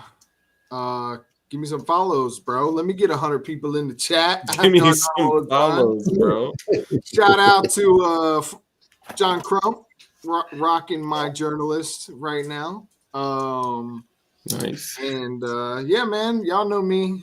I drop the intel, reminds you to stay pressed up, stay ready, and we talk about all the other stuff in between. But always appreciate being on the show with Dark, Flying Rich, my brother Mud and Munitions over there in the Communist Republic of Yonkers. And it's a good time, man. So appreciate all you guys. Yeah, man. Thank you for coming on. And to everyone in chat, make sure you stick around. I'll be honest, we got a great community here, man. I'm super grateful for the moderators, the viewers, the channel members, and all you guys. Y'all are incredible. So thank you for sticking around. We are going to get to some of the current events here soon as well. Just make sure you show some love for Monday Munitions. You will be seeing DLD come on Monday Munitions as well. Do the interviews that you do is crazy. Like you would think that people are getting slapped in the head with a firing pin or a frying pan. Sorry. Like when you say like, yo, what do you think about the Second Amendment? They're like, the who? The what? Is that a band? They have no idea. Okay. I just want to answer the armsman's question. New York City Administrative Code outlaws the possession of airsoft and BB guns. That's not only is airsoft illegal, but breathing air in certain areas is illegal. Yo, are you joking? Airsoft? Airsoft. Oh, I get it. You're retarded. You don't understand a word I say. Wow. That is the most. Are gel blasters illegal? It's so much shit that's illegal out here. It's ridiculous. Yeah, but except you can go to wish.com and order a Glock switch and they don't do nothing. But lighting people on fire on the subway, that's all right. That's cool. Yeah, it's okay. Dude. Or just pushing them on the tracks. That's... Or if you defend somebody in a subway. Yeah. Don't even get me started on that. Well, but just real quick, we all remember the bodega worker case. If that didn't hit mainstream media, that guy would still be sitting in Rikers Island, thanks to Brad. Yeah. That's true. Facts. That's crazy, man. I can't believe that we're in this place where it's almost like the nation is separated by nations Yeah. pure tyranny. I mean, it's insane. It's almost like, you guys remember that movie Blow with Johnny Depp, Yes. where he's movie. like, let's be honest here. All I did was I flew over an imaginary line with some plants. Like, we're talking imaginary lines for real, right? Facts. I just can't believe that it's that drastic of a difference in some of these places. And you know what? I thought Jersey was bad. I've definitely made some mistakes in Jersey that I'll never talk about on live stream. And then later on was like, oh, whoops. But man, the huge range, training facility, gym, restaurants. I got 2 restaurants. XCal started in Jersey. It's a huge luxury range, and Beautiful. they failed. Wow. They failed in Jersey. Failed in Jersey. So they they got a literally set of nuts to build what they did in Virginia there. $60 million to build it in Virginia. New Jersey, $60 million. yes, $60 million. Oh yeah, the range is crazy. Dude, it is insanity, because look, they were like, they were originally taking out like 4 to 10 million or something like that, and they were like, dude, if we default on a $4 to 10 million loan, our lives are over anyway. Let's just go. Might as well. Let's just go. Like, what's the difference, right? So I admire the testicular fortitude. JC9. Oh, hold on. Where's this comment? It's right there. JC9. It is illegal to have a slingshot. No, are you serious? Yes. Yes. So when I went to Oshkosh, Wisconsin, at the hardware store where they had slingshots, I bought one to bring back to New York. So you can own the stuff that's hanging on the wall behind mud, but you can't own a slingshot. Oh no, dude, the amount of BS you have to go through to get what he's got is insanity. But I'm saying there is no pathway to slingshots. Yeah. You probably have to fill out a 4473 to get a slingshot, man. That's crazy. So let's talk about some of those beauties on the wall. I see you got that Marlin 4570 back there. Yeah, that's actually one of my favorite. It's one of my favorite rifles, man. I got the 4570. Yeah, love it. Got the Vortex Crossfire Scout scope on it. Nice. Yeah, I love the stainless one, man. That thing, and that's the black laminate furniture. Yeah, actually, it's like that grayish furniture, but yeah, the black whatever it is. Nice. I know I can't touch them on a live stream, right? Right. I'm still getting used to live streams. Yeah, no, it's all good. I appreciate one you right now, but my camera's so zoomed in my face, no one can see it. Yeah, and it's funny. The bottom one I got just because that was my other FU to New York, but that is on my concealed carry permit. So I threw a Sylvan Arms brace on it and can legally throw it in my backpack. And that's that's the 300 blackout AR. 300 blackout AR pistol. Nice. Yep. Yeah, I just assumed that 300 blackout AR or any kind of AR pistol or AK pistol would be a huge. Please don't say ARP. Anyone in this chat right now, if you use the term ARP referring to an AR pistol, kindly please leave. Just kidding. So I just figured that AR pistols and AK pistols would be a huge no-no in New York. Is there a particular workaround you got to do, or like what do they make you have? Like California says you can have like 2 naughty features.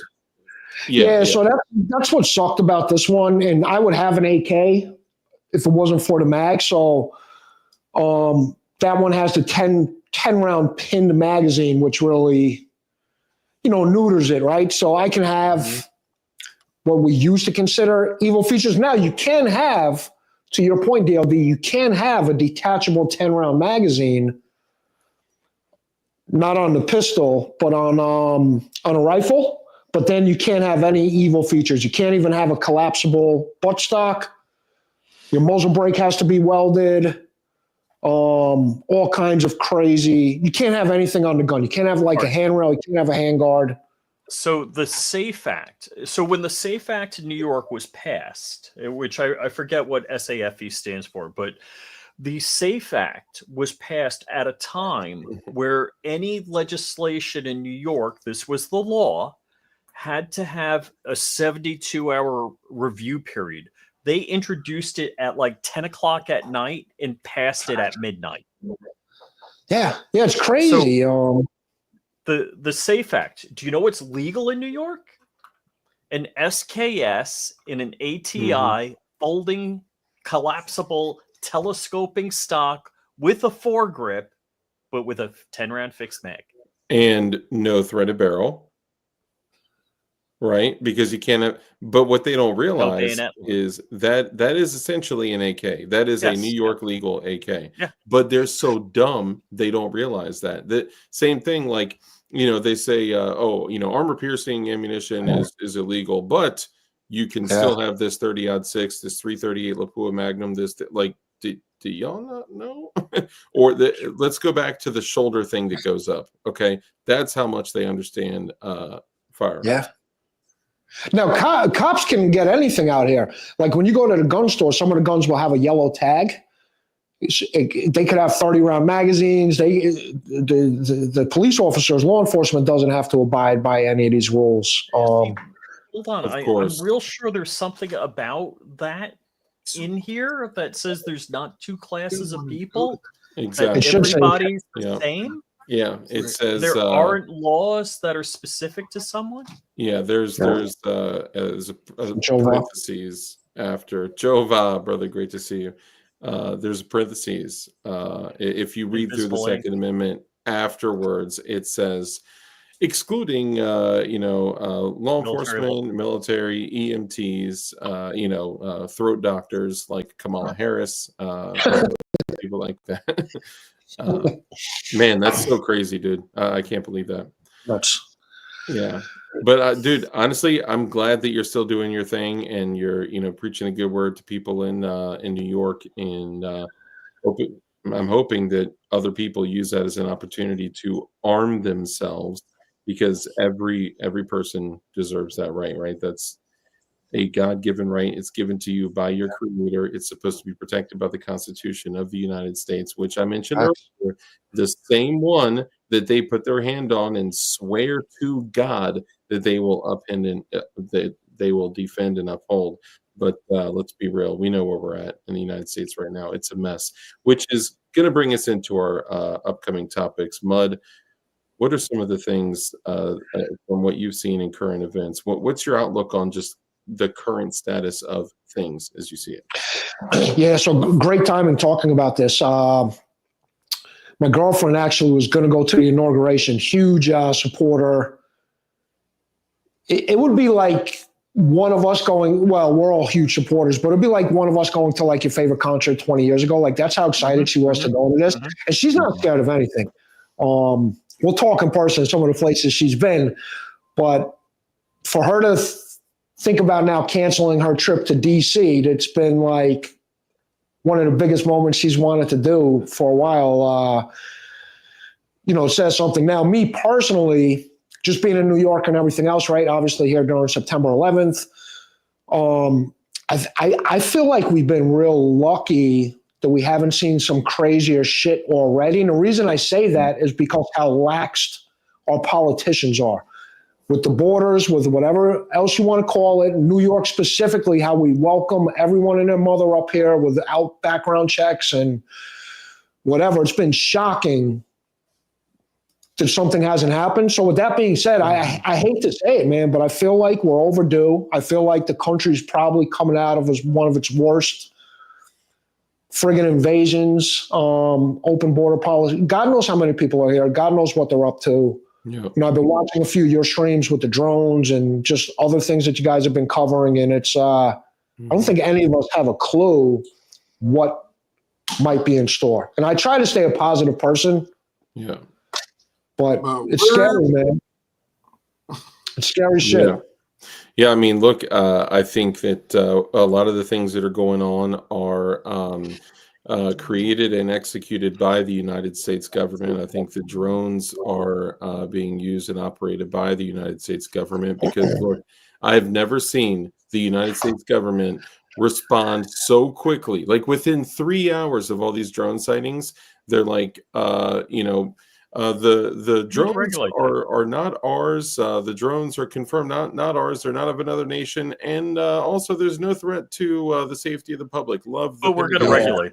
It's like, Yeah. what? Hold on, what? Like when is the Pentagon ever sent out a memo that quickly about something? It doesn't happen, dude. No. So the fact that all that tells me is even if it's true that there isn't a threat to the public safety, which I don't believe. If we have an overstepping government, we have a threat to our safety. I believe it's them doing something. Do I know what they're doing? Absolutely not. Do I trust them? Absolutely not.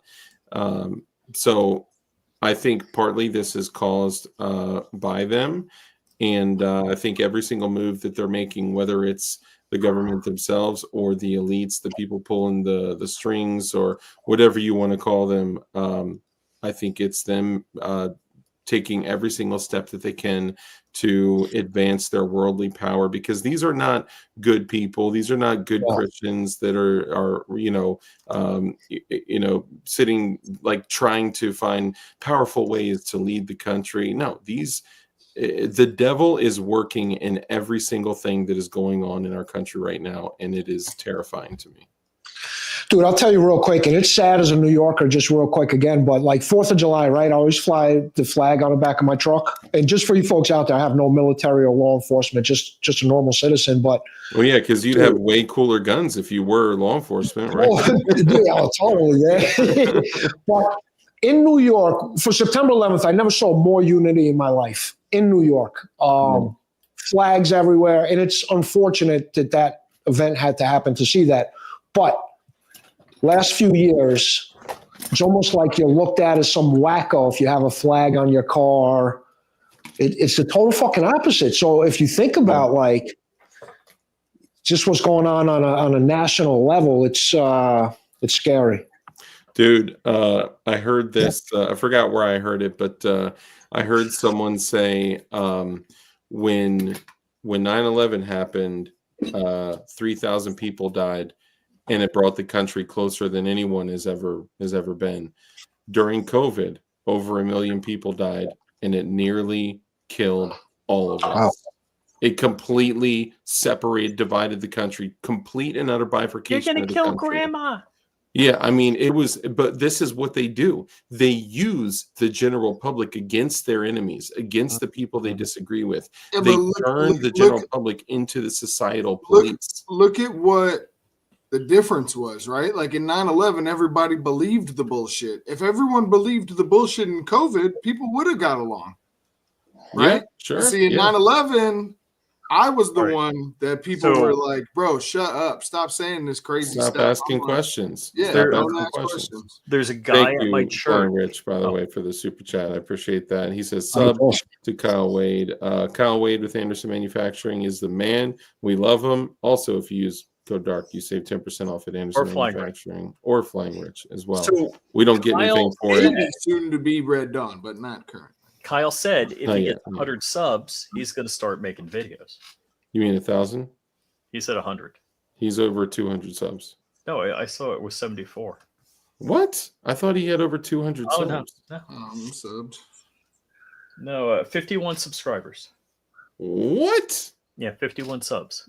What? Man, I'm tripping. Yeah, everyone make sure you subscribe. In the chat, bro. So just so you guys know, Anderson, so Kyle works at Anderson, and he is literally in there cranking out guns all day, every day. And he's cranking out so they started making, because everyone knows that Anderson is known for their, high value, affordable lowers, uppers, affordable parts.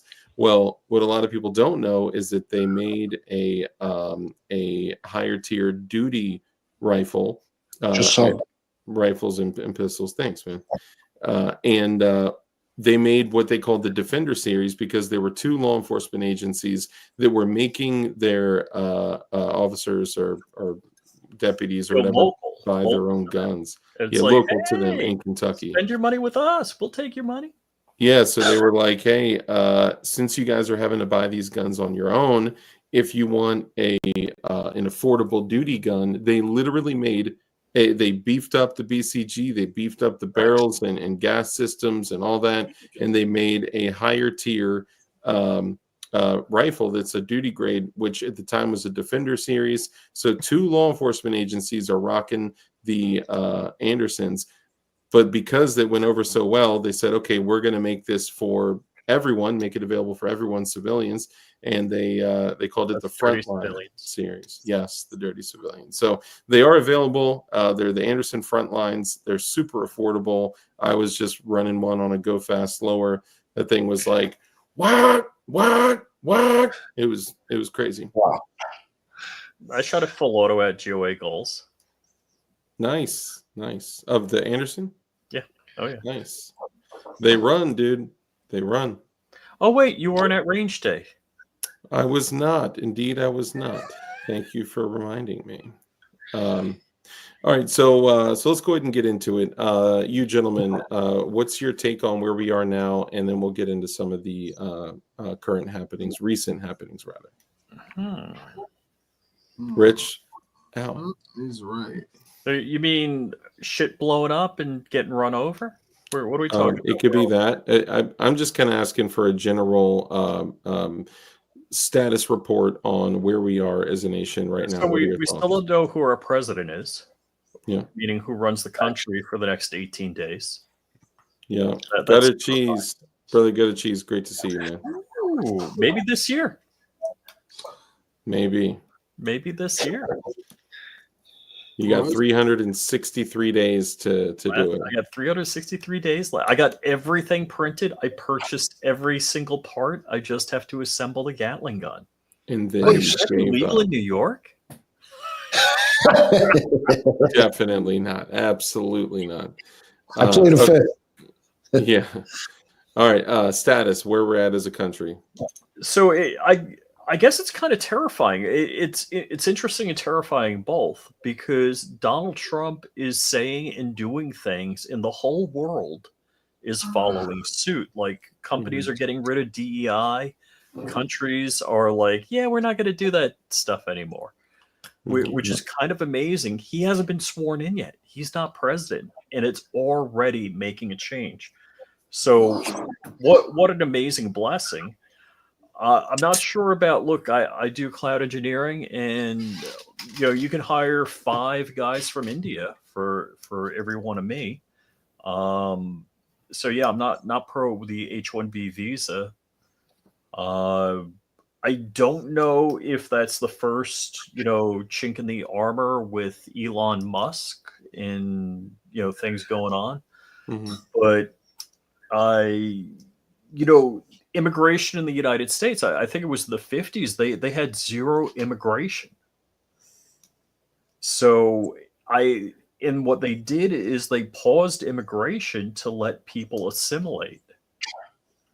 And it just seems to me that it's an evil globalist plot to diminish everybody's nationality. That you don't love your country. Your country isn't number one. It's not the best in the world. They want to eliminate that. So then you could just might as well be a member of a global government. Do you mean that they want people to be stripped of their individuality so they can just fall in line and shut up and isn't that Marxism? Chip in their brain. Sounds familiar. Batteries. Yeah. Using their hands to pay for their food. Boop. Which is actually happening. Yeah. No, I agree. I agree. What about you, Red Dawn? What say you? Novos Ordo Seclorum. Dude, I haven't heard that in forever. I actually don't know what that means. That is the phase we are in. Latin.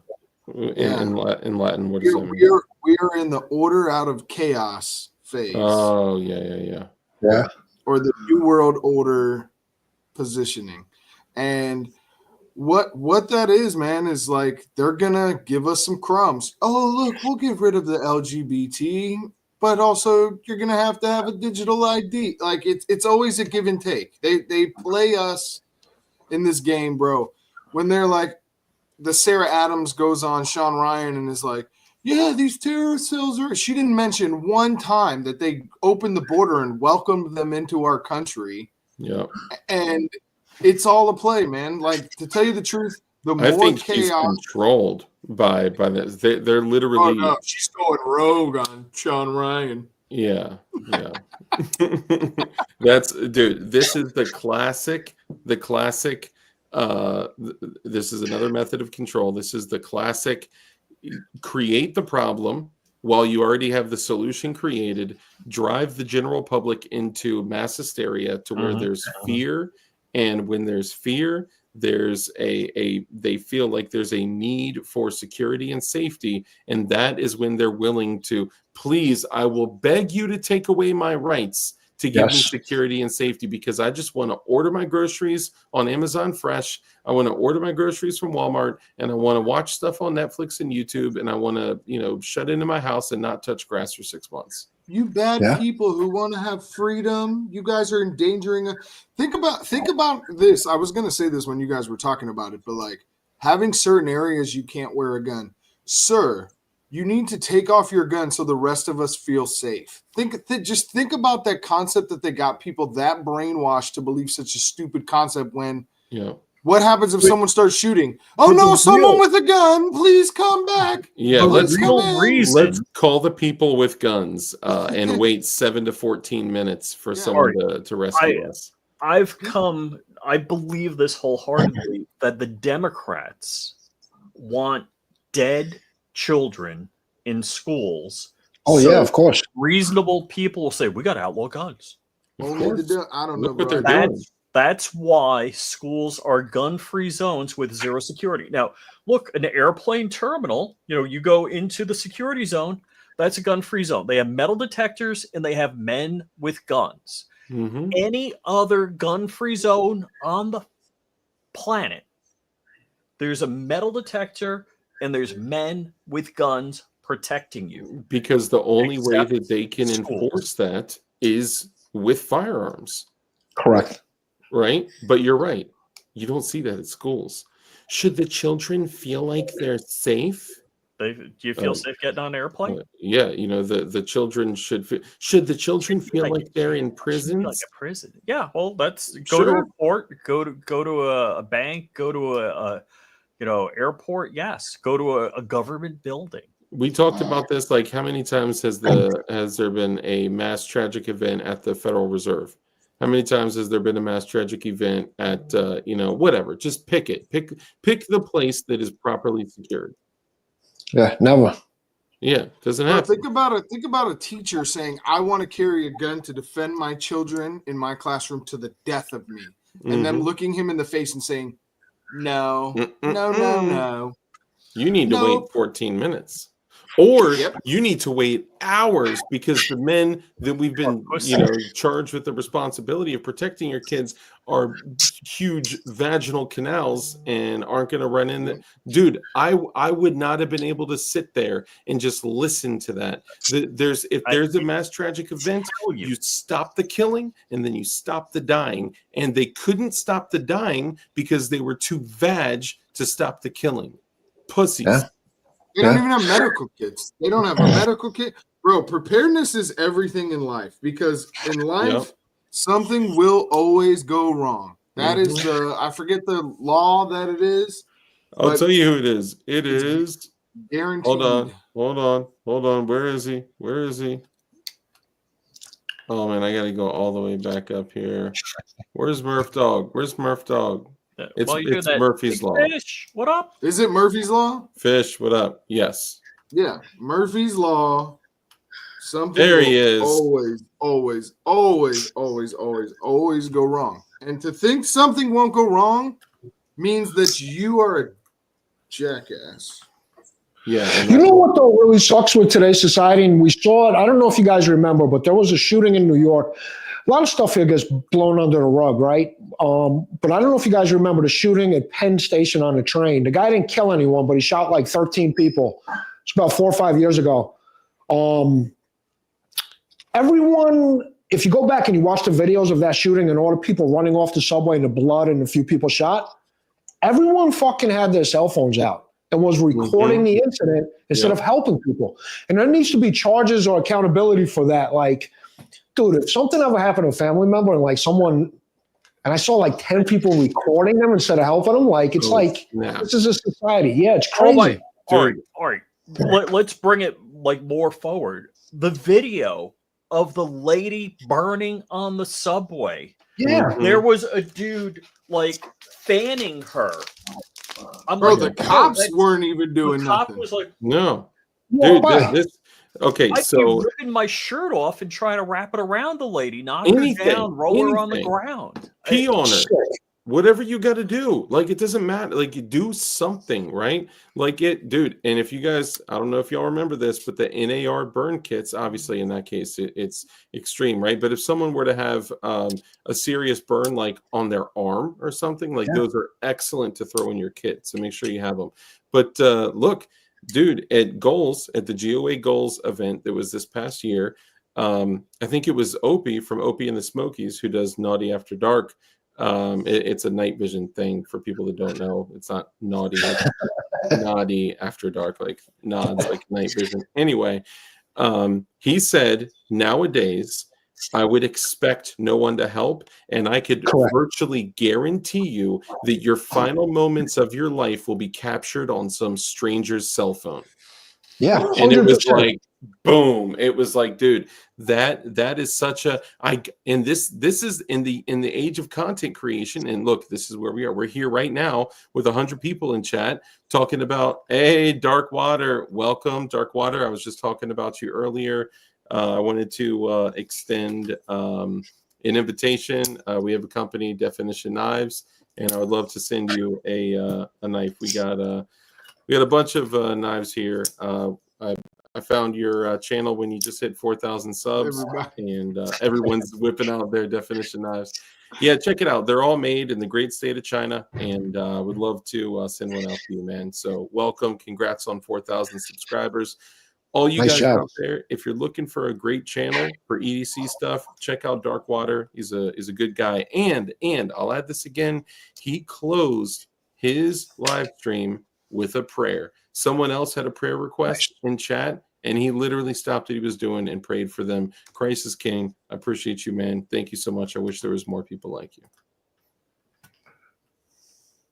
Dang, Dark Water sent a super chat, $5 super chat. My kind of channel, rock and roll, brother. Thank you so much. Appreciate you, man. Thank you so much. Yeah, and everyone else in the chat, make sure you subscribe as well. You'll love the content. He's got really nice blades as well.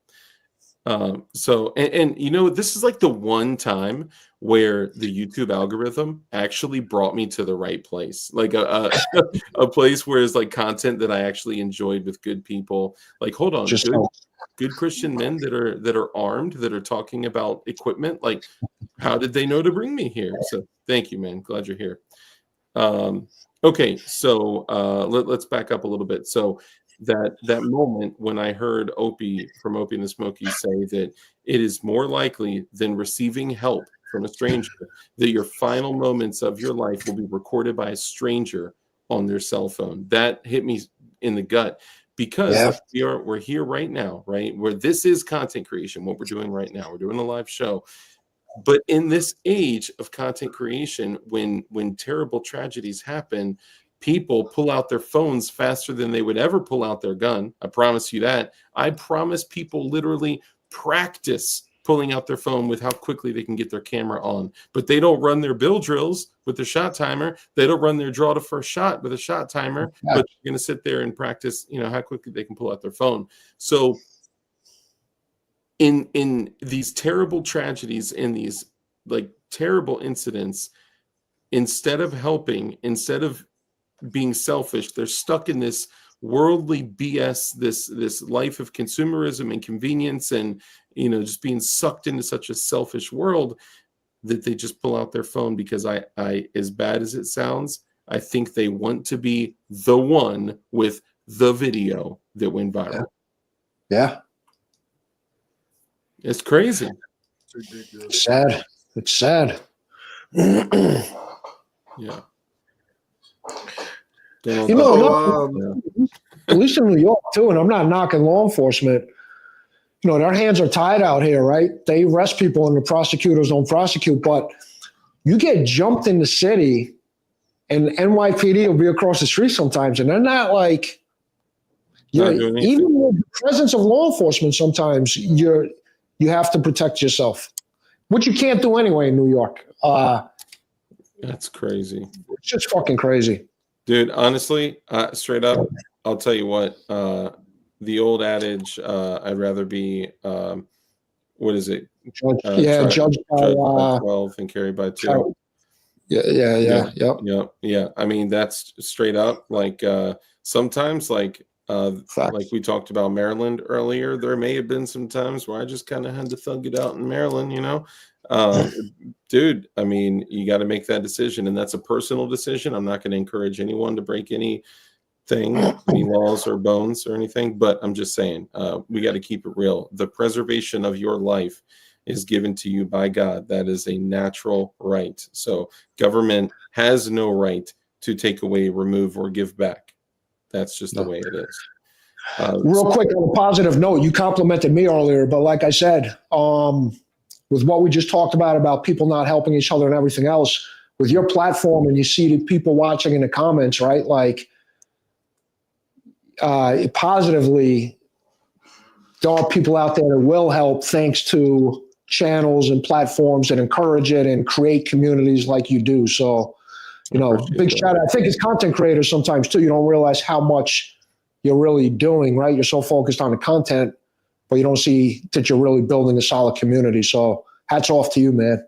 I appreciate that, man. Thank you. And that's an excellent positive spin. And Red Dawn is doing the same thing, man, you know, and sometimes it's easy for me to get kind of spun into the, you know, not like nihilism, but like, you know, the black pill time. But sometimes I say, you know, you can take the black pill, you can hold the black pill, you can look at the black pill, you can visit the black pill. Just don't take the black pill, you know. So I try to stay, you know, grounded, but I appreciate that, and I do believe a lot of people here would most certainly step in and do what's right. I think the black pill is kind of like mushrooms. It depends on what with friends, and it depends on what kind of like trip you want to go on, right? Like, okay, I just want to say that I'm not an advocate of I'm not either. And but I was young once. I was young once too, and literally only once. Yeah. And but what I like mean by that is, you could take that and become a nihilist, or you could take that and go into action. You could realize that the world is what it is. You are not changing it. You don't need to lie to yourself about it. You don't need to sugarcoat it. But it's like, what do you do from there? You know, and that's why, you know, I'm doing something super risky, taking my family and just picking up and going. And I don't even live in one of the worst places. Yeah. But it's like, what are we gonna do as a community to take steps to safeguard these freedoms that we know exist? Even if I don't even care if they exist on paper. I don't even care if the Constitution exists. They still exist. Those rights still exist. Yeah. And that's something that we have to figure out, is like, what are we willing to do to secure those things? And I'm not trying to provoke violence. I don't encourage violence of any kind. No. I know what you mean. We're talking activism. We're talking, you know, make a channel, make a YouTube channel, get involved, be active, make an impact. Because build a community, reach out to others, train with people. You are right. Like we may not be able to change the world as an individual, but we can make an impact that'll definitely have a ripple effect. And you know, I certainly believe that. So look, the two events that happened recently that we can jump into now. some crazy things had gone on. Obviously, on New Year's Eve, or very, very late into the night, early into the morning on New Year's Day, a terrible incident occurred. Who wants to take this one? Who wants to start the conversation? Which one are we doing first? New Orleans? Yeah. I mean, we could. I do have this video queued up here of what the Cybertruck contained. You know, the dude self-deleted with a 50 AE Desert Eagle. 50 crazy. AE Desert Eagle.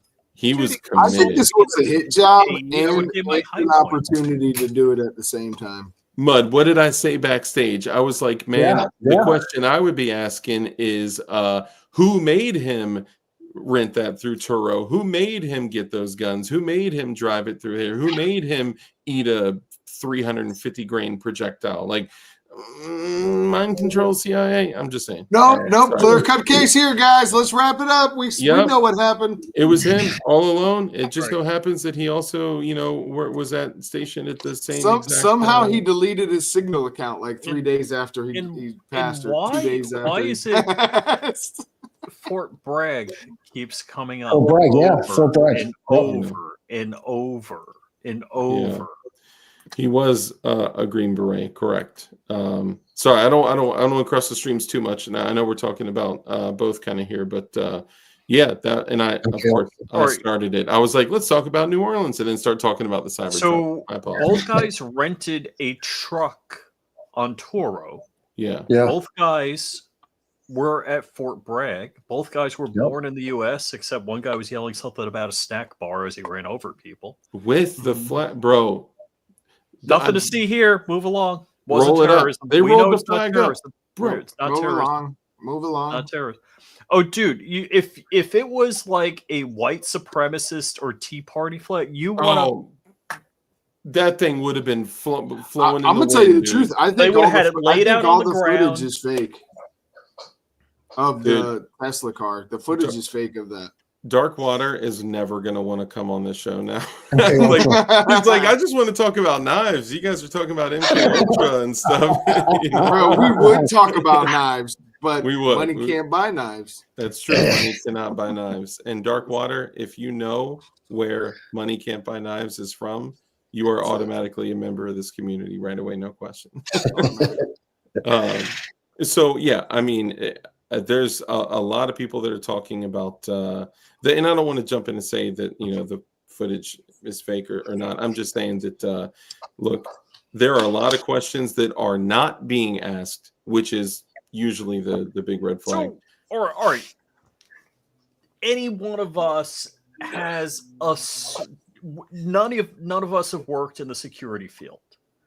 We have a little not officially idea.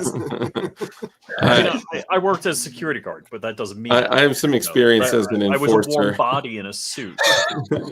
Yeah. So if we were in charge of security at what is it, Bourbon Street, New Orleans, and they have these hydraulic rams or whatever that come up and block. Dude, he's dropping his MOS. Okay. 213-231. Nice. All right. So if I put it out to you guys, let's say I'm the mayor, and I say, hey, we can't secure this area from vehicles because the hydraulic, bollards don't come out of the ground. What could we do? Molotov cocktails. We could put a sign by the sidewalks that say trucks fit here. No speeding trucks, no running over people zone. No guns allowed. Yes. Yep. Yeah, gun free zone. Yeah. Gun free zone. That's what we should do that instantly. Look, I should do a sticker for no running over people zone. Oh, no, not yet. Wait a little bit. Here, I'll say, did you order the stickers for SHOT Show yet, Rich? No, I didn't order the stickers for SHOT Show. Am I going to have to send you the link for the next time? Dude, I emailed it to myself. All right, but here's the thing. All right, in all honesty, if I was going to ask you guys, hey, I'm the mayor of New Orleans. The hydraulic bollards don't come out of the ground to block vehicles into this area. What should we do? Yeah, dump trucks. Dump trucks with it's 1,000 things you could do. I mean, you do them here in New York City. You got dump trucks, you got fucking 18 wheelers. You could take the wheels off and Yeah, there's so many things. Jersey barriers. You could borrow big planters from retail shops and put them there for the night. You could also just. I mean, literally that's like position- around what is it? The Citicorp building. They have these giant planters, which are actually barriers. Even so in you can't drive. Yes, that is literally how. Okay, so like when you go to like Target or like Walmart, Kmart, all those things up front are like those gorgeous little flower arrangements and whatever. Like, dude, those are for security, right? Those are to keep the people inside. They're also for liability reduction as well for stores. But you could literally imagine a rebel roadblock in Africa, where there's the road and then they got 2 trucks and they got dudes with guns. That's it. That's it. Literally just put two cruisers. But you don't want to feel like you're partying in a jail cell. Yeah, you So don't want to feel like they're in if prison, I was the right? mayor and I said, nah, let's just not do anything. Liable. Well, it's not the Super Bowl, so. Dude, there are so many layers to this problem, because this also goes back to what they've done in the country over mainstream media for the last nearly I would say nearly a decade, but this has been happening for half a century plus. But what they've done with media, right? We'll just say media, because now it's not just mainstream media, it's alt media, right? These alt media places are corrupted by big money. We'll say big money. And then we're talking about like the political what do you call it? When people radicalization, when people are radicalized politically, and then you have all these events. You have the open border that just drains people in here with no. Tell me, you guys remember those videos of those dudes, the Chinese dudes, when they came into the country and they were stopped? All those videos. Those dudes were literally standing at ease and standing at parade rest with the same backpacks and virtually the same clothes. Like, those are military-aged males that are acting as if they're in the military. Like, you can't tell me that there weren't people getting in here that have bad intentions. Whether it's the government funded to bring in, gave them food cards and gave them money every month. No, the government didn't fund them. We funded them. Yeah. So you tax dollars. Yeah. You just hit the nail on the head. And that's what, like, we the people, and I think Red Dawn, you were getting to that, is like, there's got to be a bigger conversation, because they're taking our money. It's such a smack in the face to say, we're going to tax you every check, both federally, state, and locally. And you know what? Your fucking security, yeah, you know what? That's not a priority for us right now. Yeah. And this is in every city. Like, it's unbelievable how deep in our pockets they are. It's one thing if we weren't paying tax and we're like, you know what? Fend for yourselves. Like, I'm confident. We all invest. We create a community. But when you take 30-40% of people's money, it's unbelievable. Yeah, we're funding it all. Sorry. Yeah. No, you're totally right. Yeah, I 100% agree.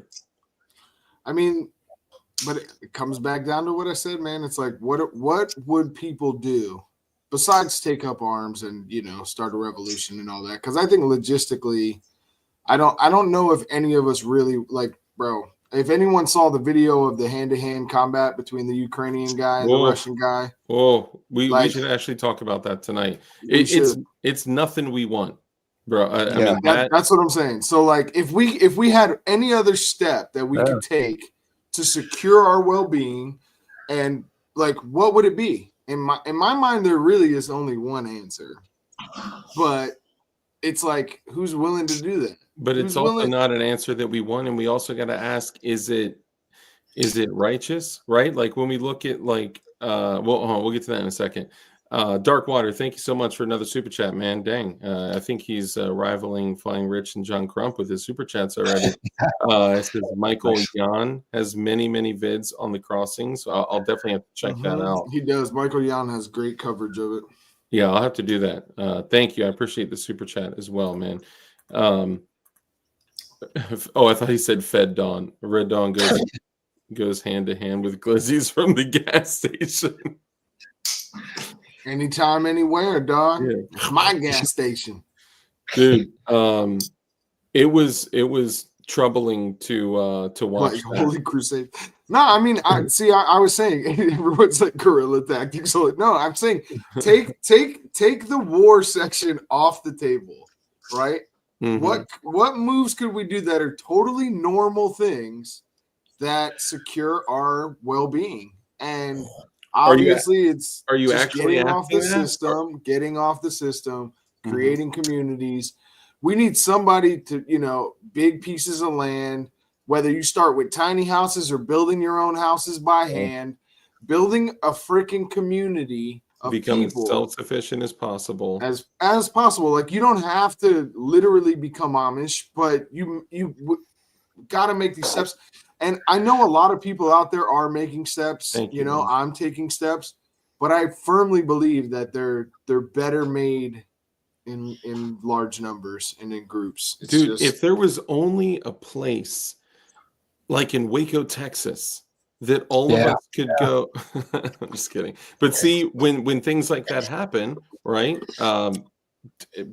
You see things like that happen. yeah, but they should have probably punched stop him that. in his nose and cleaned it up sooner. Like, you Of have to have course. some level of your own policing, and you can't have a God figure running it. So They knew exactly what they wanted to do with that. I'm pretty right? sure he was working for them at the whole time too. I would not be surprised. There's always a bazinga. Always a bazinga. Yeah. Stifler Manufacturing, brother. Thank you so much for coming out. Appreciate you, man. DLD Bro, after dark, think heading about- out, machine in the morning. Appreciate you, man. Thank you. Free Good to see you, Luigi. Stifler. Luigi definitely did not do that. I mean, you're getting all the. Is this what people call hot takes? I think this is just like basic logic, but Is there I don't just so many things going on that we could like literally I know. bounce from thing to thing Yeah, to thing to thing? I know. Let's do our best to stay focused and discuss how we only carry 6-inch knives. Well, wait. If I put my journalist and my other one together, or That would be legal in New York, by the way. which one? Probably both of the ones you just pulled out. I need one more definition knife so I can do the Wolverine. The Wolverine. I could see what I could do. Left. That's right, Rich. I got something for you. Dude, yeah, this Warncliffe. Oh man, this Warncliffe is That's a nice knife. Brutal. Thank you. Here Those we are. look straight up like Wolverine's claws. They actually do. They're not made out of the same metal as Wolverine's claws. They're 8CR13 MOV and D2 steel. They're not adamantium. We're coming out with some 154 CM, some CP. So just stick around. Definition knives. So Dark Water and a lot of other people know what we're doing with our company, Definition Knives. It's myself and Flying Rich down there. Flying Rich, wave to the families. Thank you. With the knife. So what we're doing is we're doing this in launches. So we did launch 1, which is 5 knives. They are cross bolt style, like which is showing the journalist, or excuse me, the co-pilot. The co-pilot was made in honor of him. We also have the birdshot. The birdshot was made and named in honor of the tactical turkeys. And we have the journalist for John Crump. We have the Boyd and the DK1, which that was just launch 1. Now launch 2 is coming, which is going to be another 5 to 7 knives. And then every launch that we do is going to be 5, 7, let's say 5 to 10 knives. And it's going to be a combination of like all of these are cross bolt, axis style locks. But the next ones are going to be, we're going to have frame locks, fixed blades. We're going to have all sorts of stuff. So keep an eye out. The 5 knives is not all that we're doing, but you can buy the entire collection for less than the cost of a Benchmade. Just saying, all 5. And they're super smooth. They're made. I haven't even seen a Benchmade. I would trade for my definition knife. Oh, dude, thank you. I appreciate that, man. I gotta say, I use this thing every day. Literally, I've carried this every single day since it got in the mail. I love I've that, used man. it on countless things. The blade looks exactly the same as the day I pulled it out of the box. Isn't that crazy? That's crazy. I gotta say, yeah, I haven't even thought about sharpening it. No. I get it, guys. We're talking about like our knives, but come on, like of course we're biased, but dude, and how smooth they are, because instead Dark of Water doing says, just "Can I purchase right now?" Yes. Go to definitionknives.com. you can Dark Water, but I'll tell you what, I was talking to your mod Wyoming earlier, and we have surpassed our budget for knives that we sent out for 2024, but I would like to send you one in the future. So if one of the mods could drop my email, I'd appreciate that. All these knives are $59 to $79, and they're very, very smooth. I mean, they're copper discs and steel ball bearings. They're D2 HCR13 MOV. They're very, very good quality, and I'd be happy to send you one so you can talk about. I would love your feedback. Since I am not a mod on Dark's channel and he is on mine, but since I'm not, can someone drop Dark Water's link? Dang. Yo, Timbo. Okay, dude, Timbos. If you guys were any, you know what? We're just gonna leave that one alone. Thank you, Timbo Slice, for being playful with it, because Rich's heart. We know Rich's heart. He was trying to give an example of that was an effective civil rights movement, and that's not even something that's guaranteed to. Yes, so I knew what you meant. But it's 2025 now. Dakota Rosa Parks didn't work. Oh, dude, yeah. There's no codes now, but I will make it happen. I will say prices have been reduced, and it's still free shipping. So there you go, Rich. It's still been free shipping. Can someone drop Dark Water YouTube link? Yeah. If one of the mods could do that, that would be awesome. Give me a second. Where was I? I've actually been looking at his channel, dude. Yeah, I just subbed. Yeah, does Crump have a channel? John Crump, you said? What's that? John who? Was it Crump with the journalist? Yes. Yeah. Yep. Yeah. I gotta check his channel. John Crump. So he has a couple. John Crump Live. Yep. John Crump News. John Crump Live. John Crump News is pushing 60,000 subscribers now. Really? Oh wow, 50 something. Not familiar. All right, you know what? Just so we can get us on focus, I'm going to go ahead and play this gentleman. Hopefully, we can hear the audio. I will say, just to give a shout out to my boy KD. I ripped this from Instagram. This was stolen from Kevin Dixie's Instagram. So shout out to Kevin Dixie, a good friend of the community. So thank you. We're going to go ahead and real quick. One last thing about Wake Up. Come on. I'm just kidding. What's up? Think about how that one event has scared people into not starting communities. And I think that was the whole purpose of it. I totally agree. Because they literally could have grabbed him unarmed while he was jogging that morning and the weeks and weeks prior, but they didn't want that. They wanted an interaction on their terms, and they had all those Jova, what's the oh man, what's the federal program where if local law enforcement does what the feds want and hits particular metrics, they get federal funding? What's that called again? Civil asset forfeiture? No, not that. That's where they take stuff from us.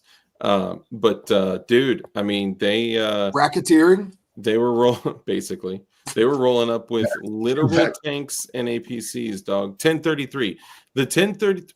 We're gonna get to it. All right. There's a lot to discuss, but let's do this.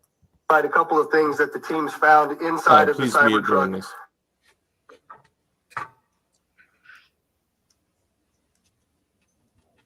Did you mute it? I can't hear it. We found did it mute? Desert Eagle 50 caliber. Okay, let me bring it back in because I thought I could mute. And if you'll notice, I'll just bring it back. A couple of things that the teams found inside of the Cybertruck that are useful to the investigation. And that first and foremost is a military identification. We also found a passport. That looks like the one found in 9/11 kind of. Semi-automatic pistol. And if you'll notice on a lot of these guns that we're going to talk about here, they're almost just burnt beyond recognition as well. The SLR model B30 semi-automatic firearm. Number of fireworks that were still in the vehicle that had to be removed. Notably, we found an iPhone and a smartwatch, and then several credit cards were also in the name of our subject. Our subject is 37-year-old Matthew Livelsberger. He's of Colorado Springs, Colorado, born July 22nd of 1987. His body is burnt beyond recognition, and I do still not have confirmation 100% that that is the individual that was inside of our vehicle. And so as I'm calling it now, the subject or person of interest, I will not come back until I have the confirmation through DNA or medical records that this is indeed, in fact, the subject inside of the vehicle. Discovered through the coroner's office that the individual had sustained a gunshot wound to the head prior to the detonation of the vehicle. One of the handguns was found at his feet inside of the vehicle. Obviously, in how we're trying to identify him, and I'm feeling comfortable to give you this information, is a tremendous amount of substantial evidence to include he rented the Turo vehicle. We tracked his movements from Colorado to Las Vegas, and in a number of the photographs that we were able to determine, he was the individual that was driving the vehicle. Now, I would like to acknowledge a couple of things because I know what's going on in the social media world, and there are a number of things in this case that are similar to the attack in New Orleans. We do know that our subject here served in the military. In fact, he's a current member of the military. Both of the subjects served at Fort Bragg, North Carolina. What we do know about that is it's a very large military base, and we have no record that they served in the same unit or even at the same years at Fort Bragg, something that continues to remain under investigation. I also know that they both served in Afghanistan in 2009. We don't have any evidence that they were in the same province in Afghanistan, the same location, or the same unit. Again, something else that remains under investigation. And we also know, of course, that they both used the rental company Turo to rent their vehicles. As far as his military background, it's been confirmed by DOD that he was indeed in the United States Army. He was also a Green Beret operations sergeant who spent most of his time at Fort Carson, Colorado, and in Germany. We believe the question is, was the gunshot self-inflicted? And we do believe it was, since he was the only person in the vehicle, and it occurred immediately prior to the vehicle blowing up. Highlight a couple of things. So he put the fireworks on the car, then drove the car there, sat there. Who ignited the fireworks? So he ignited, then capped himself, then. Yeah, it's likely because these were very basic fireworks that he probably lit an extended fuse and then domed himself, and then it went off later. I think so. There's a couple things here to unpack. So first off, a Green Beret has a particular level of training. He's a soft guy, right? He's a special operations dude. You are taught basic IED stuff, your basic rudimentary, I mean, silly, easy, like bathroom cleaners that you could mix together to make explosives. He could have very, very easily made a device, but he didn't. And I think when you look at improvised explosives, that's one of the things that a lot of basic military infantry are taught.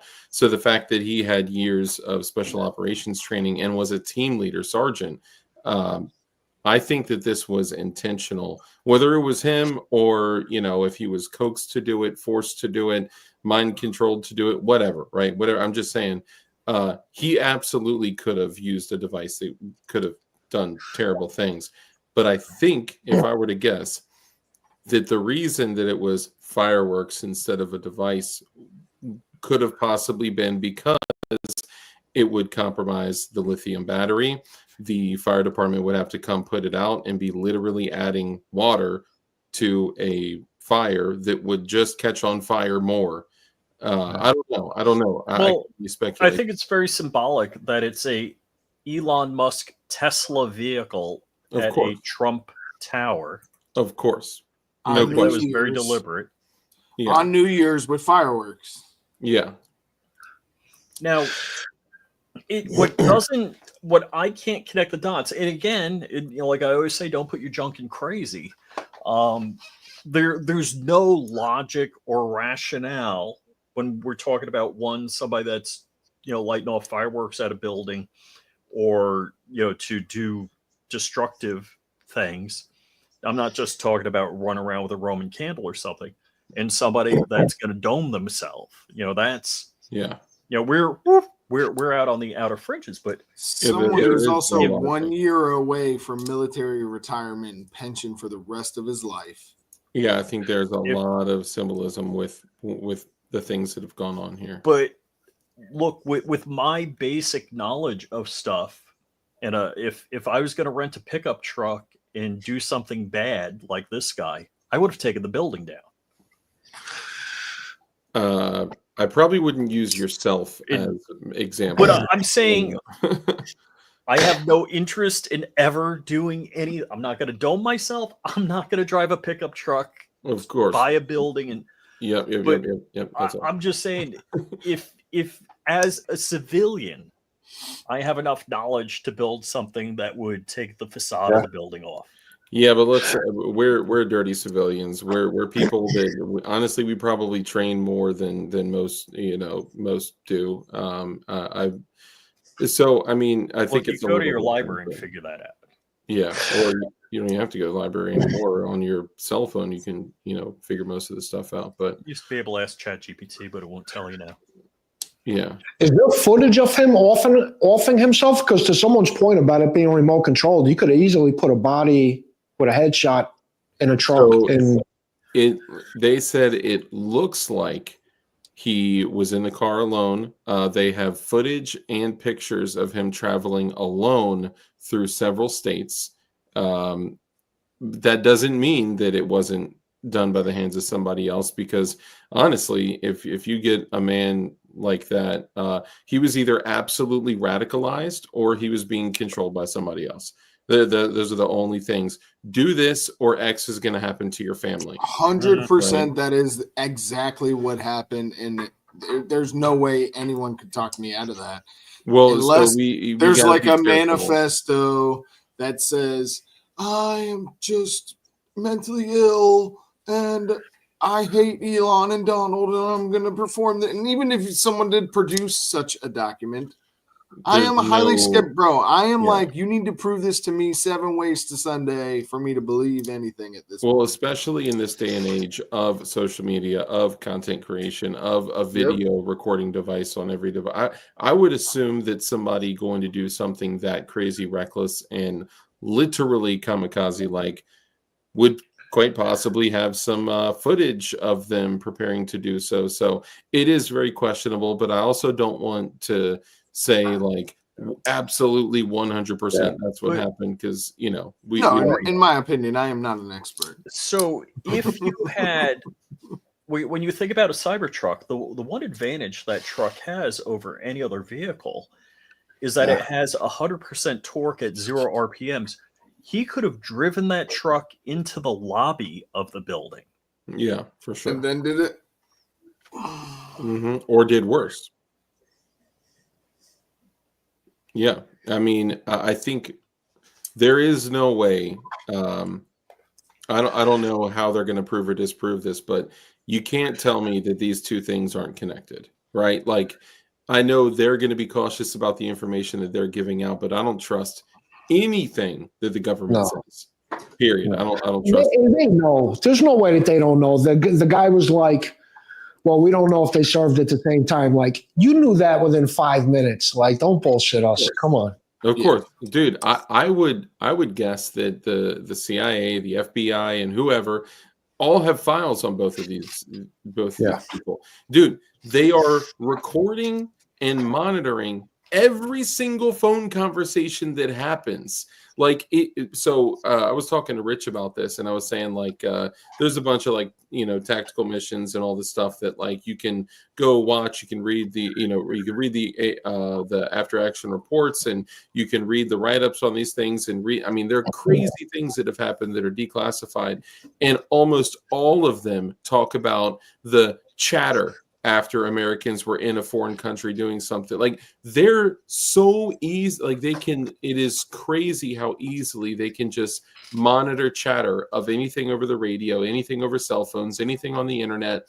And they're like, oh yeah, there's no chatter of Americans being in, whatever, place that they went. Like they know. Let me ask you this. Why do you think there has not been another 911 since 9/11? They haven't needed to. Yeah, the timing hasn't been right. It's coming. Yeah. I think it's coming. And if anyone were to ever begin to plan to do something terrible like that, and scoop your ass up, they got you, dude. You say the wrong set of keywords together, even as a joke, and you're on someone's computer. So I don't, yeah, I don't believe that. But it is definitely, in my opinion, only one of two things. One, the dude was terribly damaged psychologically, not mentally well, and just literally gave it up, terribly radicalized, and Edward Snowden was right. Yeah, 100%. And did something terrible, or he was being controlled and felt that this was the only way that he could, stop something else terrible from happening. Which, by the way, if that was what happened, I promise you that terrible thing, they still did it. If they said you got to do this or we're going to off your family, you know what I mean? Like, I don't understand that though, because if you off yourself and someone's threatening your family, now you're not there to protect them. So now they could do it anyway. So now you're banking on them to not to keep their word. Yeah. Come on. Yeah, that's crazy. Those batteries burn white hot when they explode. Houston Fire Department said it took 20,000 gallons to put out a Tesla that hit a tree. That should tell us that Teslas should be banned tomorrow. Well, think about that too. And this was something I was talking about. We saw with the hurricanes in Florida, right? Think about all the skyscrapers with the underground parking garages, and how these fucking, it's once again just a lack of security and how our protection is secondary. It's sad. Yeah. Well, it's not that our protection's secondary. It's that full surveillance is primary. And they're primary. Yeah. Full control, drive you off a cliff, watch everything you're doing in your car. Mm-hmm. Yeah. Bro, could you imagine in the future, like, who's ever been a teenager in your car with your girlfriend, bro? You could never do that in the future. Like, everyone is going to live a dystopian life. Like, at some point, it can't be. Can't allow it on our watches. I know it. Tim S. says, contrary to the public knowledge, not all military are experts in making explosives and demo. I guarantee DLD knows 1,000 times more about boom boom than I do. Well, I mean, anyone can study anything, right? So, like, if the individual were to do more homework, he probably would have had more than some fireworks and mortars back there. I'll tell you what, this seems way less organic than the New Orleans situation. The New Orleans situation sounds like a dude that was just radicalized and did something, committed an atrocity that he will pay for the rest of eternity. Well, yeah, that's pure evil, man. We were talking about it earlier, but like to hit innocent people with a vehicle is just like, I mean, listen, hurting any innocent person, but the ruthlessness and the gruesomeness and everything else is just sick. It's one thing too, if we're talking about one event, like you said, right? But the fact that both of these happen and the amount of time that they happen, Fort Bragg, like you said, Rich, all these other connections, Trump, Tesla, 20 days before, This guy takes office. There was 2 assassinations. It's just so much shit. It's like, what else are they going to throw on top of the fire? Well, I'll tell you, as far, and we can get into kind of some predictions. I know a lot of people out there already know the things that had occurred. So, we don't necessarily need to hammer all the details into you guys, because I'm sure a lot of you guys get this information from other places. But I'll say, we talked today. I believe that this is going to be the new normal for 2025 and moving forward, that you can expect these things to continue occurring on a consistent basis. I also, man, I'm blown away that they're talking about, we're not yet going to label it a terrorist attack when the dude is flying an ISIS flag on the truck. Like, are you kidding me? The dude hit 40 people, killed 10. And then he got out with a plate carrier and an AK afterwards and started Killed busting off 15. shots. 15 died. Oh, 15 died. I thought 15 died. Wow, dude. Bro, don't go to public places. Don't go to like premium high tier spots. I'm telling y'all, the woods is your friend. Stay low key.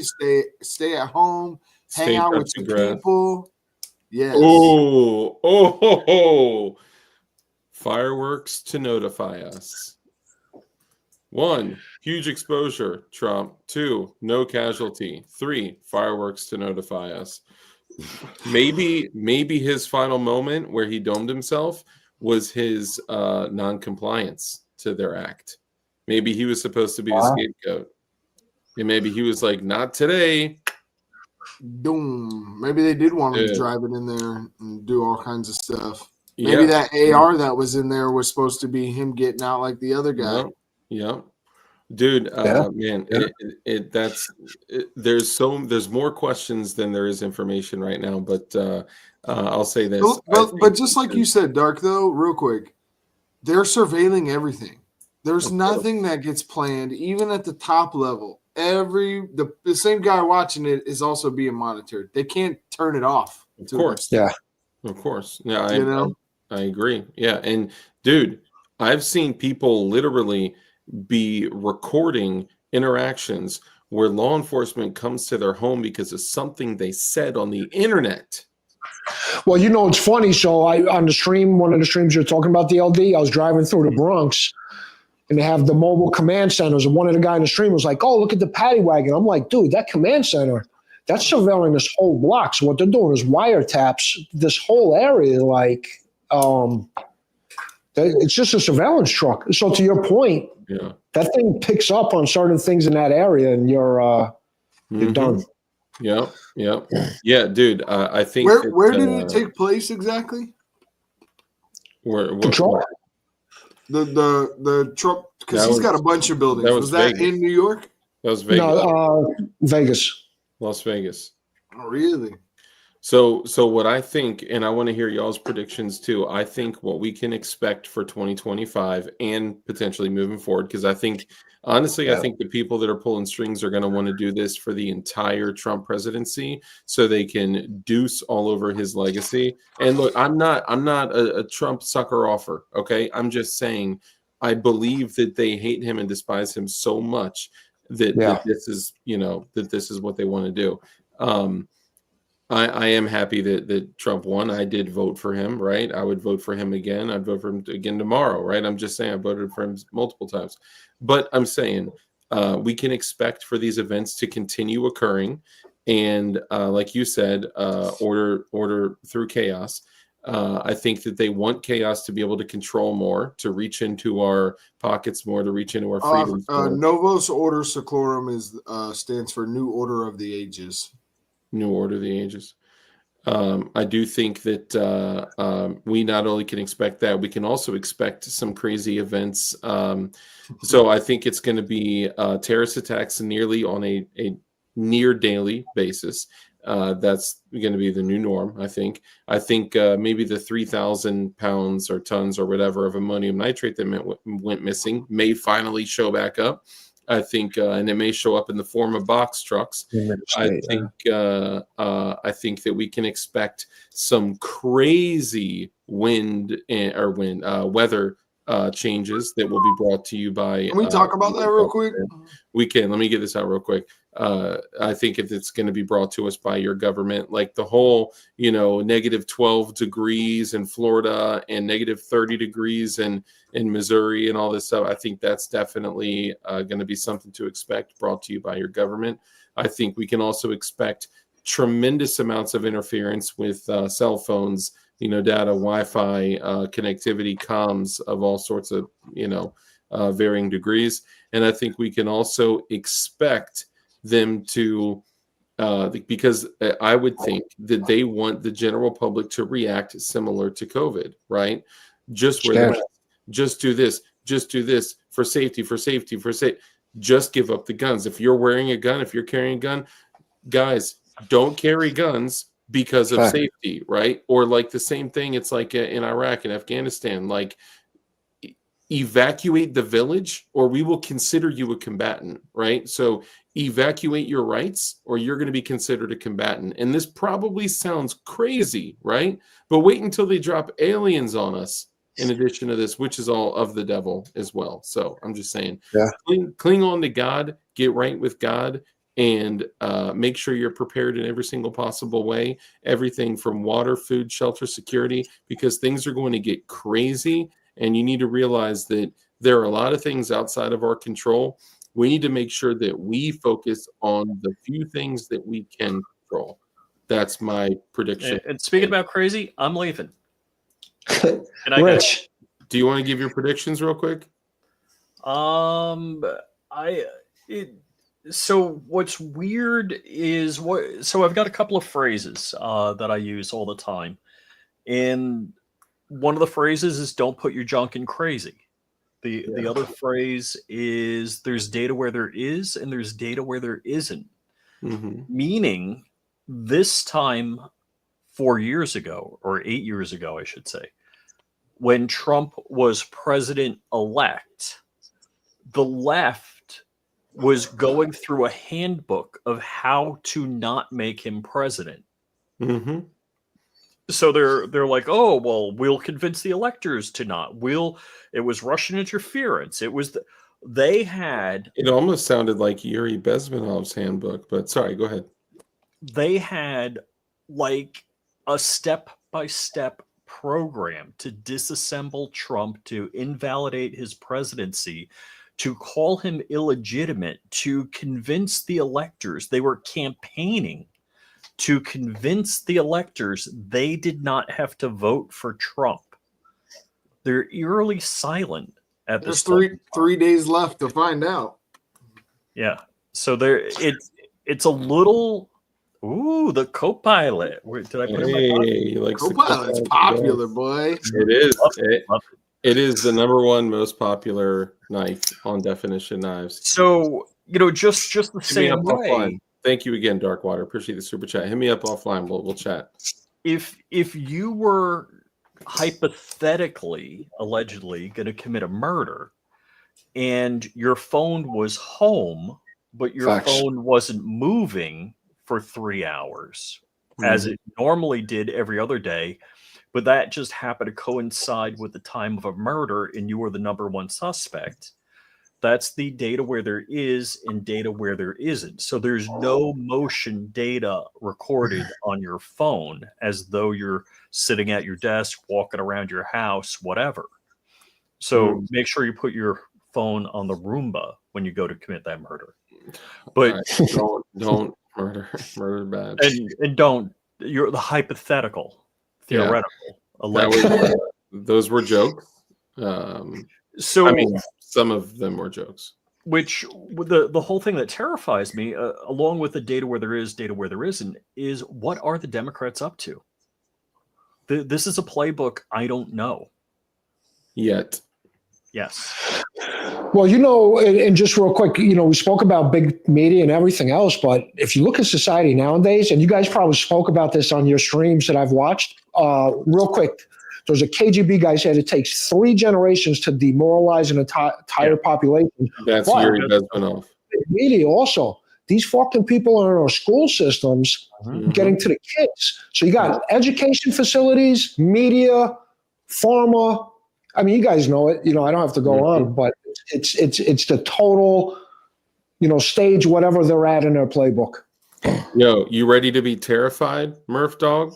Put your phone in a Faraday bag and it We did- doesn't record and save to the cloud while it's in there. But guess what happens when you take it out? All of it goes up. Yep, all of it saves to the cloud. It keeps signals from going out and In and out. yeah, yep. That's it. We You did can that. turn the cloud off. One of the very early shows of me appearing on your show, we did that. Yeah, and unless you're gonna de-Google your phone, kill the mic, kill the GPS, kill all the. Still, I don't try. What he's talking about is not having your phone with you at all, leaving it home on a Roomba that would simulate human movement, which we're not recommending people do at all. It was just an example of stuff. Sorry. Okay. Or, all right. really, just duct tape it to your dog. You're gonna think you were like jerking off for 3 hours. It's just, he's trying to bite the phone off, and it's just moving like this in the bedroom.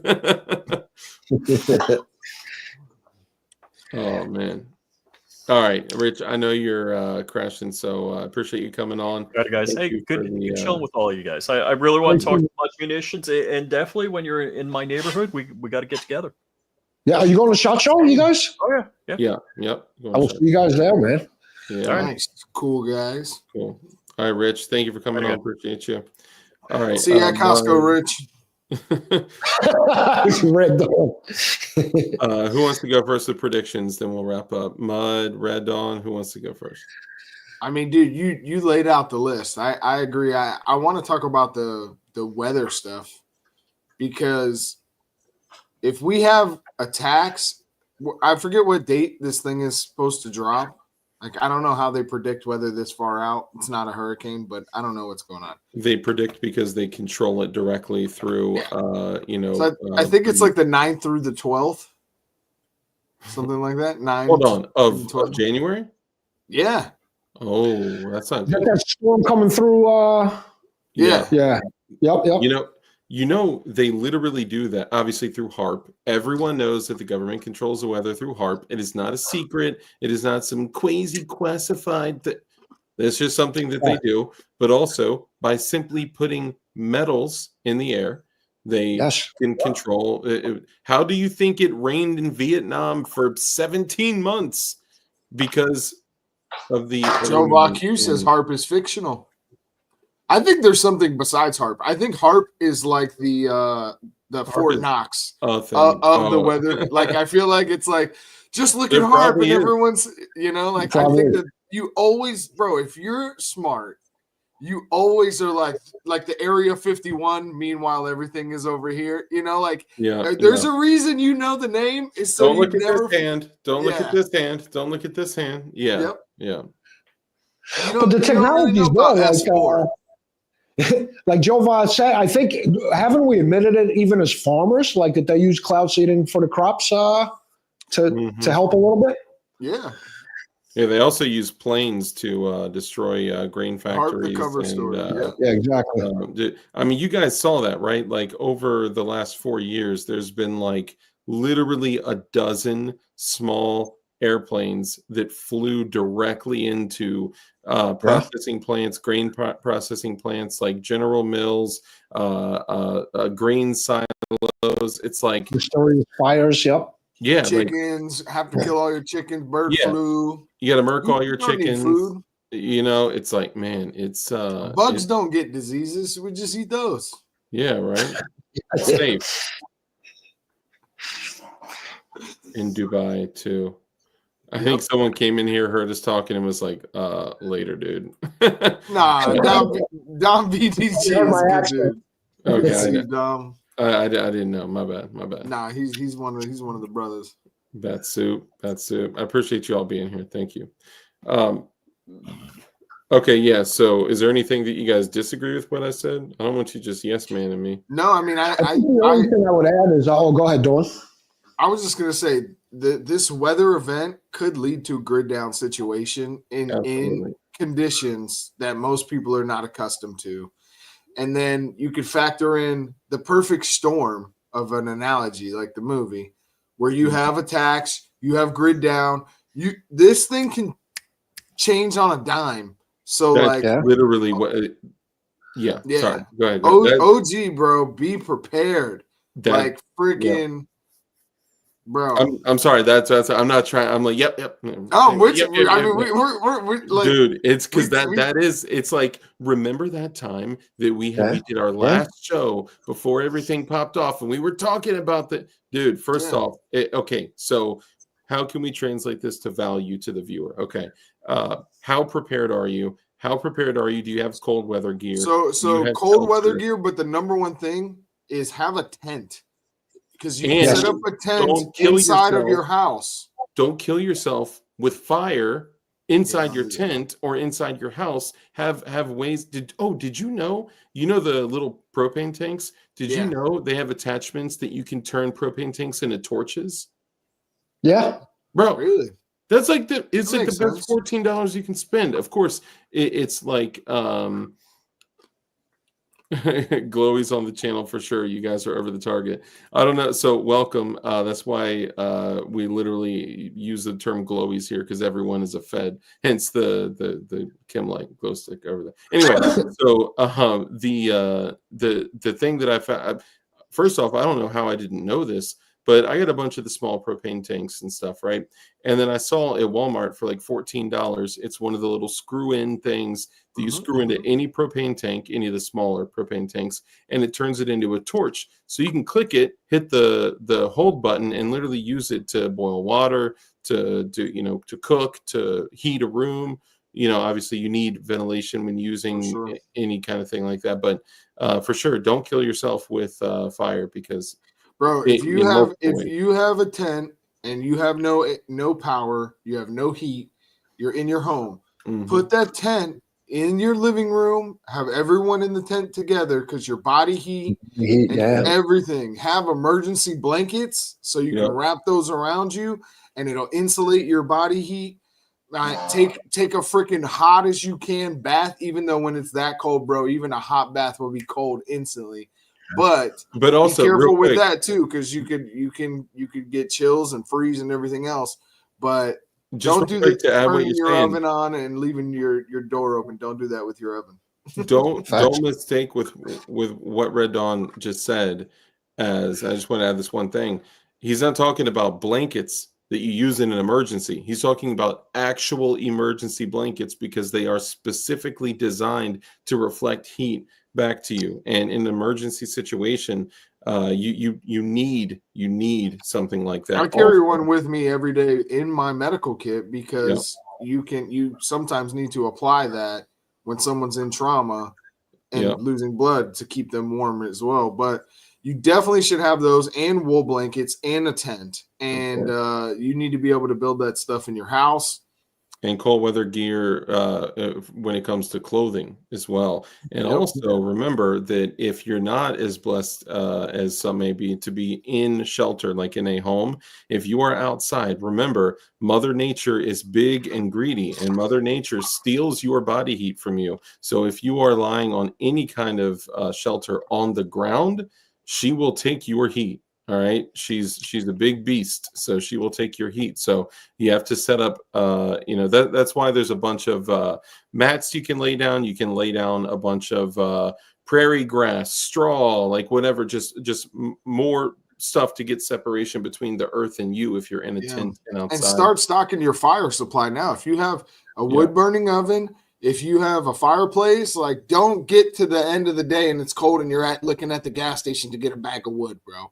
Get your wood stored up right now, and have everything in place way before things come. Don't be, I'm blessed that I live in an area where we have natural disasters all the time, and I'm 10 steps ahead.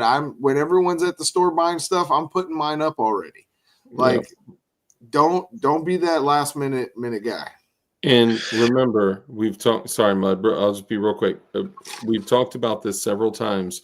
But remember, those tiny little fuel cells that you can make that fit in your little fifth jean pocket is a literal cotton ball that you swipe and you totally coat in Vaseline, throw it in aluminum foil, fold it up to be a tiny little 1 inch by 1 inch piece of folded aluminum foil. Then when you need to use it, you take your definition knives blade and then you cut an X in it, peel it open, and then take a lighter, matches, ferro rod. A little plastic bag is good too. Like you could take that ball, put it in a plastic bag, and tie a knot, like druggy people do. And like you're bagging up. Yeah, you could light the end of that plastic bag with that cotton ball in there. Boom. Yep. And it will sit there hot for hours. It will sit there and continue to burn. It's essentially a wick because Vaseline is petroleum jelly, and petroleum jelly is rich in petro, and it will continue to burn. You can use it to heat things. You can use it to warm a very small area. There's a bunch of I'm literally making those right now. Dude, beautiful. I love that. Dryer lint also. Dryer lint is clutch. Yeah. If you have a paper shredder, that's another good thing. You could add a couple little pieces of paper in it that are shredded as well. And like really beef it up. If you have any kind of sawdust, what you could do is get a can, and you could melt candles, put the sawdust in there, and then you could create a wick, and that will burn. Like you could cook on top of it. Yeah. Very good point. Lightning McQueen, KY does not have petroleum in it. Sorry. You can use Vaseline for. Never mind. Exactly. If you use whatever you need to. If you're so all jokes aside, if you guys look back at the Selko's document of 2 years in the world of a world without rule of law post Civil War Bosnia, this dude was like Bic lighters are like running the world. Everything I did what you said today. Picked up every time I stop now. Nice. Another Bic. And remember, you can also just ask for free matches when you go to the gas station too. I'm sorry, Mud. I kept cutting you off. My bad. Go ahead. No. I was just going to say what you brought up about the emergency blankets. There's a lot of videos too out there when you guys have the fires, heating up the rocks and putting them under the dirt, also keeps you warm. God forbid you don't have a shelter. There's a whole bunch of stuff using coals underneath and rising up. God forbid all you have is an emergency blanket. Contractor bags are money too, bro. Like you could do that. You could get rocks. You could even take the fire itself when you put it out, all the coals that are in the fire. You could dig a little trench, take all those and put it all in, just push it over into the trench, dig the trench next to the fire, push all of it into the trench, cover it up, and then sleep on top of that. And I would like to, take a contractor bag, cut it with my definition knife, right? So you're not on the actual ground, and then but you are close to that heat. And then you can build your tent on top of that, and you're really. I want to do a stream on that. We should all do a live. We'll all be out there in the woods, seeing how we make. It'll be the DLD After Dark Survival Challenge. Dang, that would be pretty dope. I'd be down to do that, dude. And doing it during the -12 to -30 degree storm over there. Did they? For some reason, no. I'm gonna feel so bad for the rest of y'all because I live in the hottest place possible for this thing. And but it's cold for me. It's still cold enough that it could kill you if you're doing the wrong thing. Well, dude, hypothermia occurs in the low 50s. Right. Yeah. So I mean, it especially if you're in shock. But I'm cold right now. It's like 40 out right now, and I'm in this garage with nothing. So that's actually what I was going to bring up is like it's the people that are in California, in Florida, in these like hot environments that they're saying it's going to get to -12 in Florida. Like most people don't. I didn't hear -12. I heard 19 degrees. -12. Are you hearing that? Oh no, I'm sorry. -12 was Virginia. My bad. Wow, -12. Yeah, dude. I know some people that live like Matt CRS, free CRS. We miss you and love you, Matt. He used to say that it got so cold he had to switch his thermometers to Kelvin which I don't even know what that is. I just know it measures like so cold that it would be like -12 would be like, oh, it's a decent day. But he was like, dude, it was freezing Celsius? cold. No, he said Kelvin. I don't know. Maybe it's the same thing. I'm not sure. I don't know. Somebody let me know. Yeah, -30. They said Missouri was going to get to -30. Dude, tell me what survives. And this, That's crazy, Joe. Dude, see, this is what survives -30 for multiple days. What survives? Hopefully, at least all the fleas and ticks are killed in the Something world. with a cold heart. Real The spiders. mosquitoes all die. Can we get rid of like all the shitty bugs that nobody wants around? All in of life? Bill Gates mosquitoes. All of Bill Gates mosquitoes are going to get murked during this. I hope so.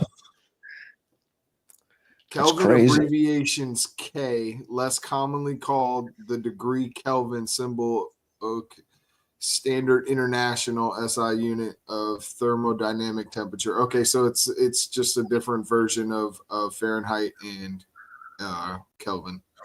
Well, dang, Billy the Kid, you are either very intelligent or very fast with Google. Thank you for that. Or Celsius, I'm sorry.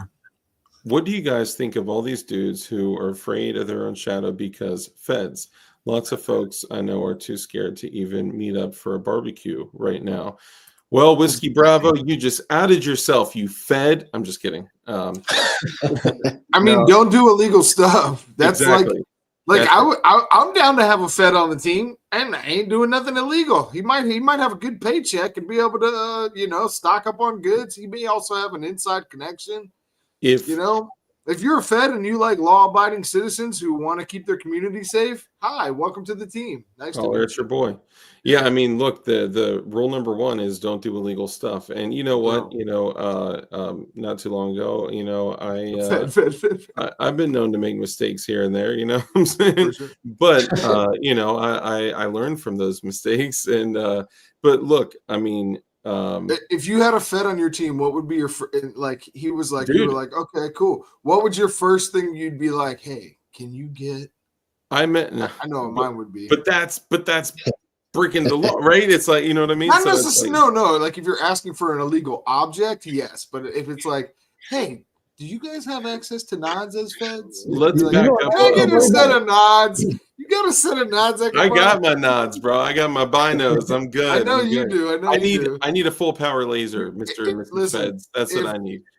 I'm like the Feds can hear me in my building. My super goes, we can hear you down the hall sometimes when you talk. We can hear you right now, sir. That's bro. I can't imagine walking in an apartment complex in New York, but you hear every conversation in every apartment. Oh, dude, it's crazy. We just had this guy upstairs. Literally, I'm on a U line. They got the T line right next door. And these dudes are serious business. He always got his bodyguard walking with him and all this shit. They just came in, but police just came and picked him up the other day, like 6 a.m. Picked him up. Yeah, we had a guy upstairs, like not for breakfast. Not for breakfast. Sorry. And not from the U.S. Not from the U.S. But he came, Range Rover right off the bat. I was just very obvious. A bunch of guys showed up at like 6 a.m. the other day. Always something. So I would say rule number 3: blame someone else. I would say that. I met a Fed. It's so funny because I was out. This is actually a while back. I was out in the neighborhood. I was walking the mailbox and met a guy, and he made something on me. I forgot what it was. It was like the Magpul hat or something like that. So we got to talking, and he's like, "What do you do?" And I started telling him what I do, and he's like, "Oh, cool." I was like, "Yeah, what do you do?" He's like, "Oh, I work for the FBI." I was like. Just like floating away. I wish at that point I had Heelys so I could just like like roll away. But he was a cool dude. I haven't seen him in a while, so he's probably listening with a rifle mic right now. But I mean, my questions for a Fed to potentially join the group would be the same as anyone else to potentially join the group, right? Like we got to have alignment in some things. And I would be willing to bet that most people that are literally paid by the federal government to do things that they probably are conflicted with or don't agree with might not be the best person. Like it could literally be a tyrant. My patches say tyrant killer on it. You know what I'm saying? Like I'd be a little suspect. You know what I mean? Show up with tyrant killer patches all over and be like, he shows up with tyrant patches. We identify as tyrants. Well, this is me walking out of my building every day. Like I said, with all the law enforcement, I got like, fuck Cuomo, fuck 46, and FJB, and they're like, nice. Yeah, they park right next to my shit. I bet you a lot of those got sold in New York, though. Dude, people be surprised how many like patriots you got out here, man. Yeah, no, I met a lot of them. I've met a whole yeah. Dude, agorizer, you know it. How many walkers have you killed? How many people have you killed, and why? At first I was thinking walkers, the hearing protection. Oh, I've killed a couple of those too. Man, yeah, that's a tough one.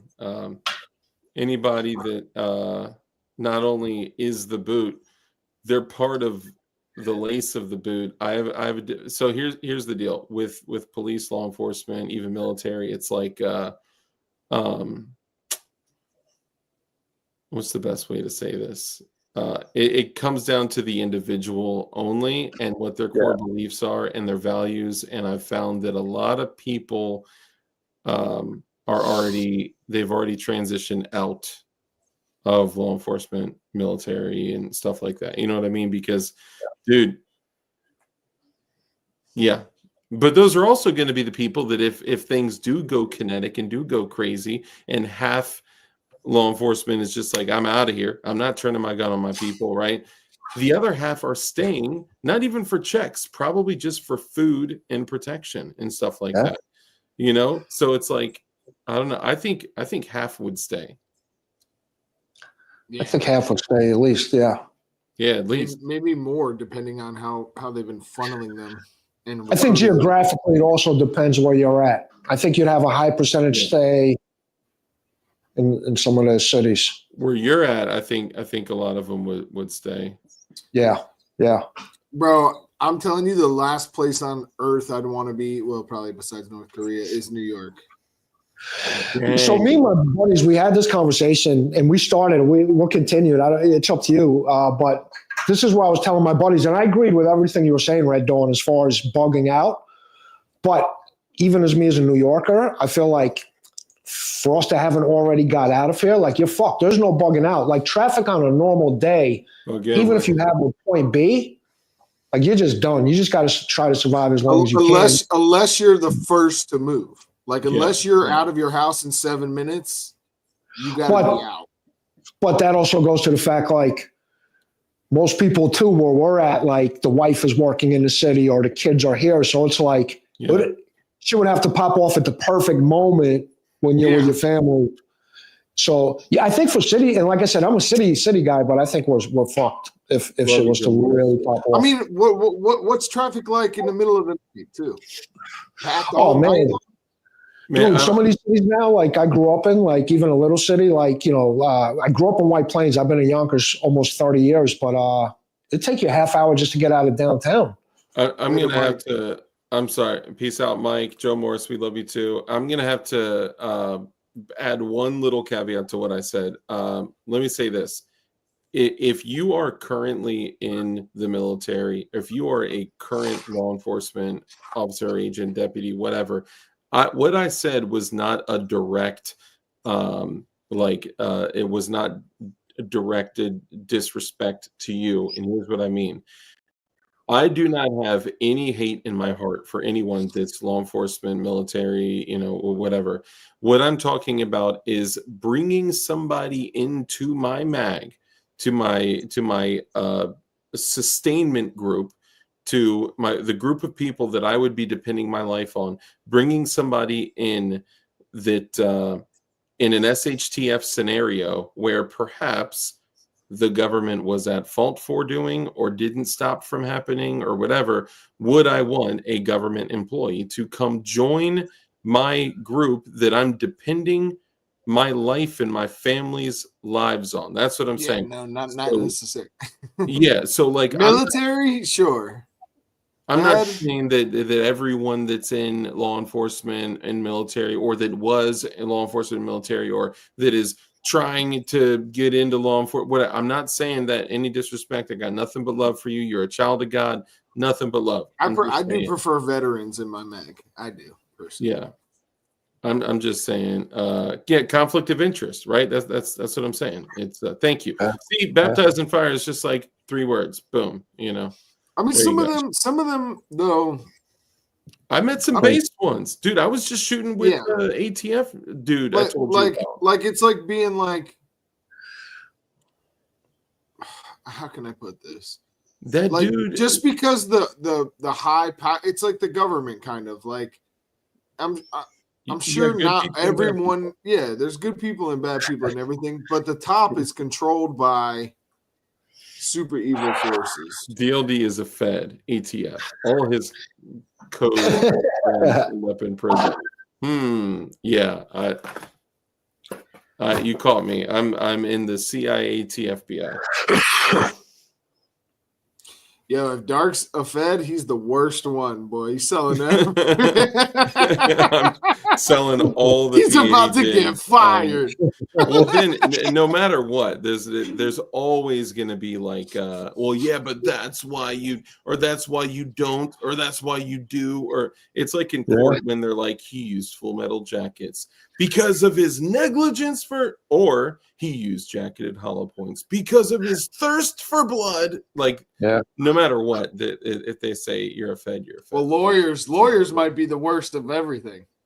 Of course, lawyers can't join the group. That's just. So it's funny the way you said those terms, DLD. Yeah. New York, the media has New Yorkers so scared. So when I first got my concealed carry, I talked to everyone in the neighborhood. Like I said, promote it. Yeah. And they're like, oh my God, you got hollow points. Aren't those illegal?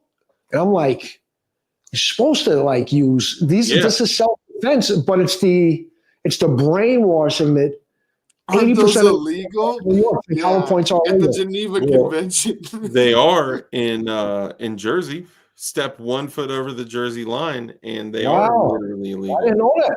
Oh yeah, jacketed Full Metal Jackets only in Jersey, which is so irresponsible. It's over penetration though, like undercover haircut. That's the point. Jersey, if you do happen to shoot someone in Jersey, they want a lot of bodies dead so they can propagandize more. Because crazy.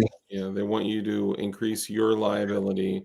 I mean, dude, even if you cracked a headshot or a Fed shot, psych, Feds can't make that shot. Even if you crack a headshot, like it's still going to go through. It's likely going to go through depending on caliber, distance, obstructions, and all that stuff. It's not a good move. And I know some people, excluding Lynchpin because he recently changed to gold dots. Some people literally carried with FMJs because they're like, yo, my gun runs with FMJs. I always put FMJs through it. So I just carry with FMJs. And it's like cringe, but I get it. Crazy. My 32 auto I carry with a FMJ, but that's about it. Yeah. Dude, 32. Okay. I think we need to show some respect for the small calibers. 32 ACP was the law enforcement military sidearm of the Eastern European countries for like a century, bro. Like they didn't change from 32 ACP until like 10 years ago. Like that 32 ACP was catching bodies, bro. That's my ankle gun, the little Beretta Tomcat, man. The little 32? 32 little backup. The 30-32 Beretta Tomcat. Does it, don't take offense to this, does it work? You know what? It's funny, yeah. So first video I did, dude, I had a lot of failures to feed. Yeah. Now, maybe it was sitting in a gun store for a while. I didn't clean it. Anyway, cleaned it up, threw some Altamount grips on it. Really nice grips. It's been flawless since. Got about 200-300 rounds through it without a hiccup since. But the grips are real funny though. If you don't put the grips on, if you put them on too tight or not tight enough, it fucks with the slide on. So I wouldn't trust my life with it by any means. Yeah, that's like dude. Okay, so let's have a quick real conversation before we close this out. Yes, Joe Morris, CZ Scorpion. I mess with the Scorpion hardcore. Quahu, what's up, bro? What's up, Quahu? So let's be real. Did you watch? So Red Dawn, you watched the video of the hand-to-hand combat of the dude in Ukraine, right? Mud, did you get a chance to see No, that? but I would love to see it, man. Should we watch it? I will not on this. Unfortunately, YouTube does not allow me to show death. Hold on. Oh, I think I have it here. I'm gonna send it to you if you want to take a minute to watch it. Yeah, I would love to.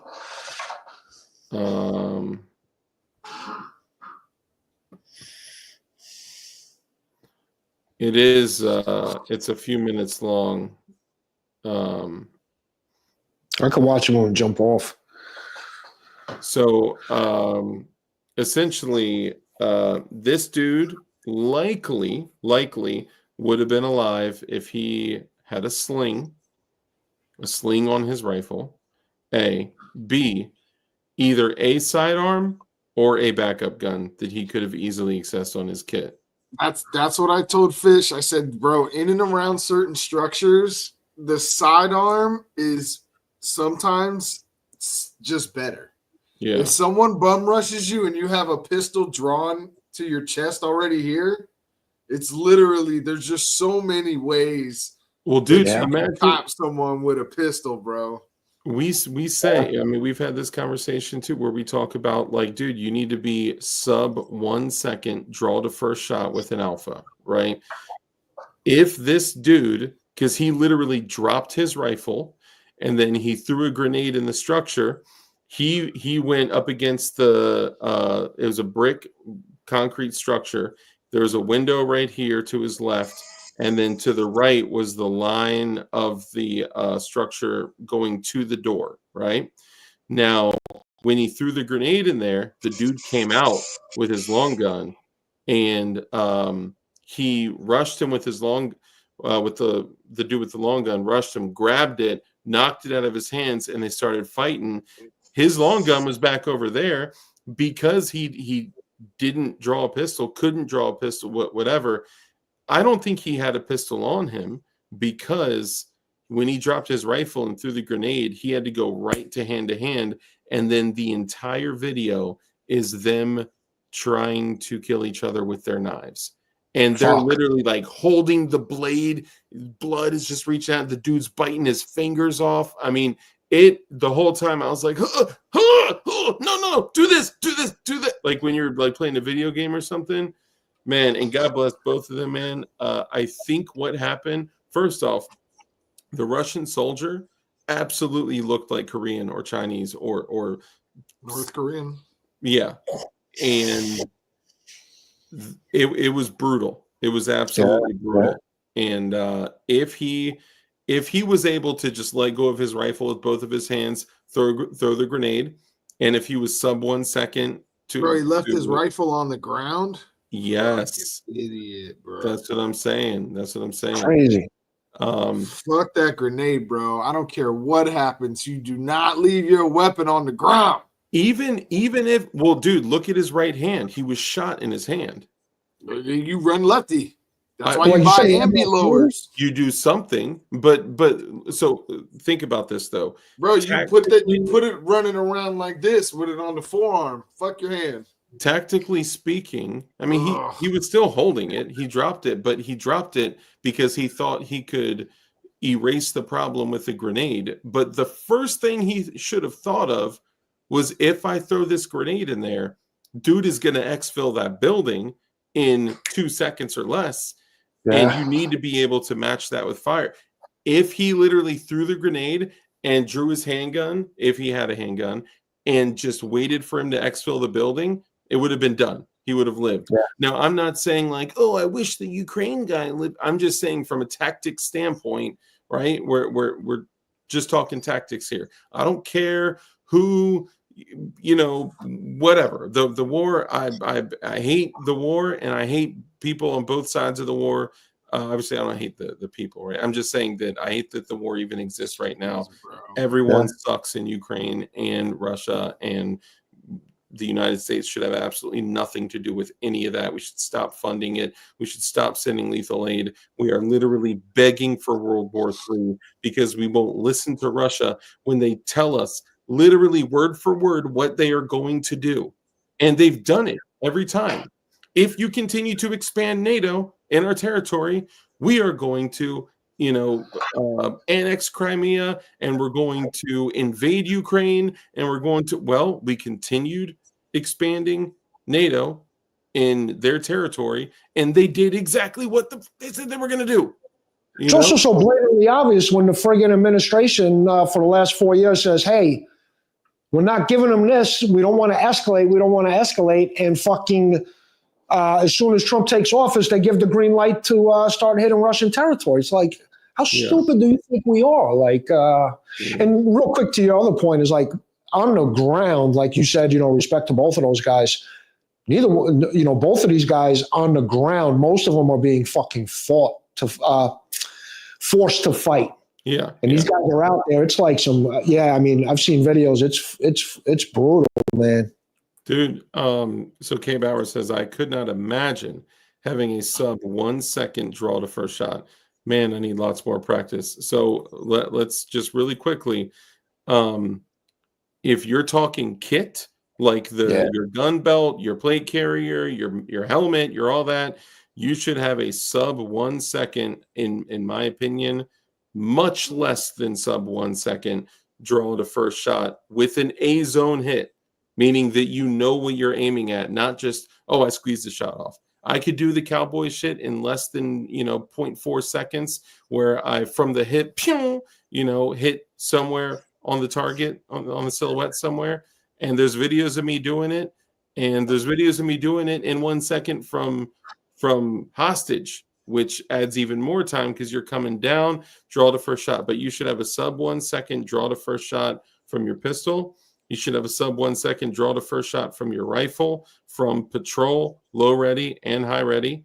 You should have a sub 1.5, really 1.25 second draw the first shot from concealment. And you should have a sub 2 second bill drill, which is 6 shots on the target. And you should have a sub 2 second bill drill from your rifle. If you hit those standards, you will. And look, I'm not trying to be like, I'm so good. I've been training hardcore, and honestly, thank God for Drew. Drew sent me the shot timer. Prior to this, I had to use other instructors' shot timers, and I only was measuring what I was doing when I was doing classes and stuff. And that which gets measured gets improved, right? So shout out to Drew for that. But no, I was never in the Army, never in the military. I am a big, fat, disgusting, dirty civilian, and I love that shit. And the only training that I've got, I've paid for. And I'm not trying to say this as like, I'm so good and I'm so fast. I'm not the best. I'm not the fastest. Dude, you saw that video where Taryn did a 0.22 draw to first shot? 0.22, that is insanity. Taryn, big gay. But I'm just saying, like, still, there are people that would dust me a third of my time, right? But I'm getting the shot off in half a second to 0.6 seconds in an alpha. That's something I got to pick your brain about on a different night, man. A lot of practice. I want to get into practicing this year. Yeah, it's super important, man. Bro, not even for the channel, just for myself. Even in your house, like Dark does a lot of training right there where you see him making these videos. You gotta dry fire and put your kit on in your house. You have to. You got to get used to your armor. You got to know if you can take a knee. You need to move. Some of my best training is just literally putting on my shit and doing different shooting positions and transitioning from them as quickly as possible. Yeah, it's also a great workout too. When it is, give yourself some stress, do push-ups, all right, do me a favor, raise your hand if you were in the military. Beautiful, thank you. I hike with my bug out bag, by the way. And that's another thing that New Yorkers are very uneducated about. Even though you can't buy body armor in New York, it's still legal. So buy it out of state and you can have it legally. You need to do the angry prepper rucks with the ruck in the city. Dude, that dude is swole. He's like, he's swole, bro. Unfortunately, his son, he just did a video today. His son committed suicide at 26. Angry? What? Yeah, he dropped a video about 6 hours ago. He's in North Carolina, I believe, where it happened. But yeah, say prayers for Angry Prepper, man. Horrible, horrible. Bro, I can't even believe he came on and do a video. It just shows how much of his life. It's unbelievable. And he's giving himself a lot of kind of guilt being a father. You can tell in the video. He talks about it. I encourage everyone to watch it. Go give him your support. Man, that's sorry to drop. Yeah, sorry to just drop it like that. I appreciate the information, and that's God bless him and his family, man. That's I've lost a lot of friends to suicide. I've lost a lot of friends to drugs. Man, that's brutal. Yeah. I couldn't imagine that, being my daughter's 7, bro. Like I could not imagine. That's if you hear anything or know of anything that we could do to help, let me know. Hit me up, man. Yeah, I'll definitely hit you guys up. But yeah, I saw the video. Just wild. Yeah, that's terrible, man. God bless him. That's crazy, man. I appreciate Angry Prepper, man. He's been a good dude for a long time. Yeah. Yeah, way before I had a channel, man. He's just an awesome guy. Yeah. Well, let's go ahead and bring it to an end here. And guys, don't leave yet, because if you're new here, you have to hear the end and how we close out every single show. It is what bands our community together, and it is what reminds everybody to live the life that you choose to live, not just for you, but for others. And before we do, let's remind everybody who you guys are. We can start with you, Red Dawn. Remind everybody who you are, what you do, where they can find you. Yeah, Red Dawn Readiness on YouTube and Instagram. Just here to try to make the world a better place, man. That's the only thing I can hope for. And Murphy's Law, things will go wrong. So stay after it, keep training, keep your minds right. And no matter what you're going through, keep your head up. Don't be pouting, don't whine, don't cry about anything, because all pain is temporary. And one day there'll be eternal life where there's no pain, no suffering, no tears, no pooping. And just keep rocking out, y'all. Come follow my channel. I do lives 2 or 3 times a week. And really appreciate these two guys here that I talk to them both regularly. And don't take any, it's everything on the show is for entertainment purposes, but it's not just entertainment. A lot of it's real stuff that you should take to heart. Train, have your plans in place before bad things happen, and reach out to people, man, because at the end of the day, lone wolves starve, and we all need each other. Yeah. It's funny you say that, because for real, lone wolves eat the leftovers of packs. Yeah. You know what I'm saying? That's real talk. Mud and Munitions, remind everybody too, for you, what you do, who you are, what you do, where they can find you. Yeah. And first off, all jokes aside, it is an honor being on this show with the community you've built. So really appreciate having me on. But yeah, Mud and Munitions is trying to fight the good fight in New York.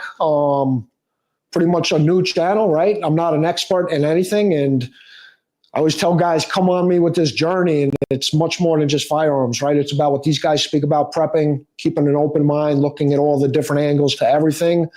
And just getting into lives. We're going to do some more on the street stuff in New York, right? Just keep driving that message. But going to have DLD on. Can't wait to have you on the show and talk about what you guys are doing. Talk about, obviously, the definition knives. We're going to have Red Dawn on. So really looking forward to I never want to say replicating, because what you guys have done, you do yourselves, and you should take credit for. But if I can also contribute to this community the way you guys do, that's my goal. So find me on YouTube at Mother Munitions, and also on Instagram. Appreciate that. And what I found when a lot of us, because a lot of us kind of kick it together, go on each other's shows and all that, we do get a whole lot of cross viewership, which means like, people are going from his channel to your channel to my channel to the Turkeys to Rich to Crump and it does make what would usually be a small community way bigger, and it increases the reach tremendously. So it's almost like as if somebody were building some type of coalition of YouTube channels that are all about the same business. That coalition would be something so strong and so fierce. And anyway, so I want to remind you guys that regardless of all this that's been going on, I usually say that we're in a culture war, and it's your responsibility to be a culture warrior. And I always say, get right with your family and get right with God. It seems like it's not just a culture war anymore. It seems like either the intention is to make it a kinetic war, or the path has already begun, that we're headed towards a kinetic war. So no matter what, prepare for peace and prepare for war. Enjoy peace, prepare for war. Be the nicest, most kind, compassionate person in the world, and be ready to open someone's throat in 2 seconds flat if you need to. Facts. Or under 1 second. It's better to be a warrior in the garden than the gardener in the war. Yo, I love that. And also I want to add this. My brother sent me a quote thing. It's not a meme, but it had said, being peaceful and being dangerous are different things. Just because you are peaceful doesn't necessarily mean that you're not violent. It means you're harmless. And there's a difference between being harmless and dangerous. And being dangerous but choosing to be peaceful is what it is to be a man. Being a little biatch and being peaceful. I think Jordan Peterson was the first one that laid that out perfectly. Yeah, was it a Jordan Peterson quote that he said? I don't think it was a Jordan Peterson quote, but it was something that I'm probably totally destroying it. But just because you're not dangerous doesn't mean you're peaceful. It means you're what was the term I used? Harmless. Helpless. Harmless. Thank you. Yeah. So anyway, all that stuff. Anyway, so as we wrap it up, guys, I'm going to tell you all, get right with God. And by God, I mean the Holy Trinity. You want to tell Christ is King. Yeah, Christ is King. Thank you all. Father, Son, and Holy Ghost. Spirit. I thought I had like a hype man with me. The Ruach Kodesh. But no, all jokes aside, man, I love y'all, and I appreciate y'all, the viewership, the channel membership. It's incredible. And just remember, Christ is King. And I encourage all of you guys to that it is righteous to protect yourself. And there may come a time for a righteous fight. Focus on water, food, shelter, security. And in the end, to be a man in this environment, it's important that to be a leader in our world, to be a leader in your home, to be a leader in the community, in your church, and all that, you got to have rules, standards, and expectations. Some of the rules I'd like to share with you guys at the end of each show are: rule number 1 is to be kind. It's so important that we're kind, and everything that we do, that brief interaction that you have with somebody else could have a massive impact on their life. So be kind. Rule number 2 is to live a life of care, compassion, contribution, give to others. When you bless others, you become blessed, because a hand that's open to give is open to receive. And rule number 3, because we know the only way for us to defeat evil is with good men skilled in violence, make sure that you're becoming as highly skilled in violence as you possibly can be, and be safe, be dangerous, and keep that thing on you. And with that, ladies and gentlemen, we're out of here. Mother Munitions, brother, thank you. Brother, Appreciate it. Always good to see you, Mud. You too, Red Dome. See you guys soon. Awesome. Dark, thanks for having us on. Billy Wayne, thanks for Thank you, subbing to the Dark. channels, man. Go check out some of the videos we've done. Thank you, everyone in the chat. You'll enjoy them. We're just connecting everyone today. I love this. I love this. It's great, See you on man. the next one. Later.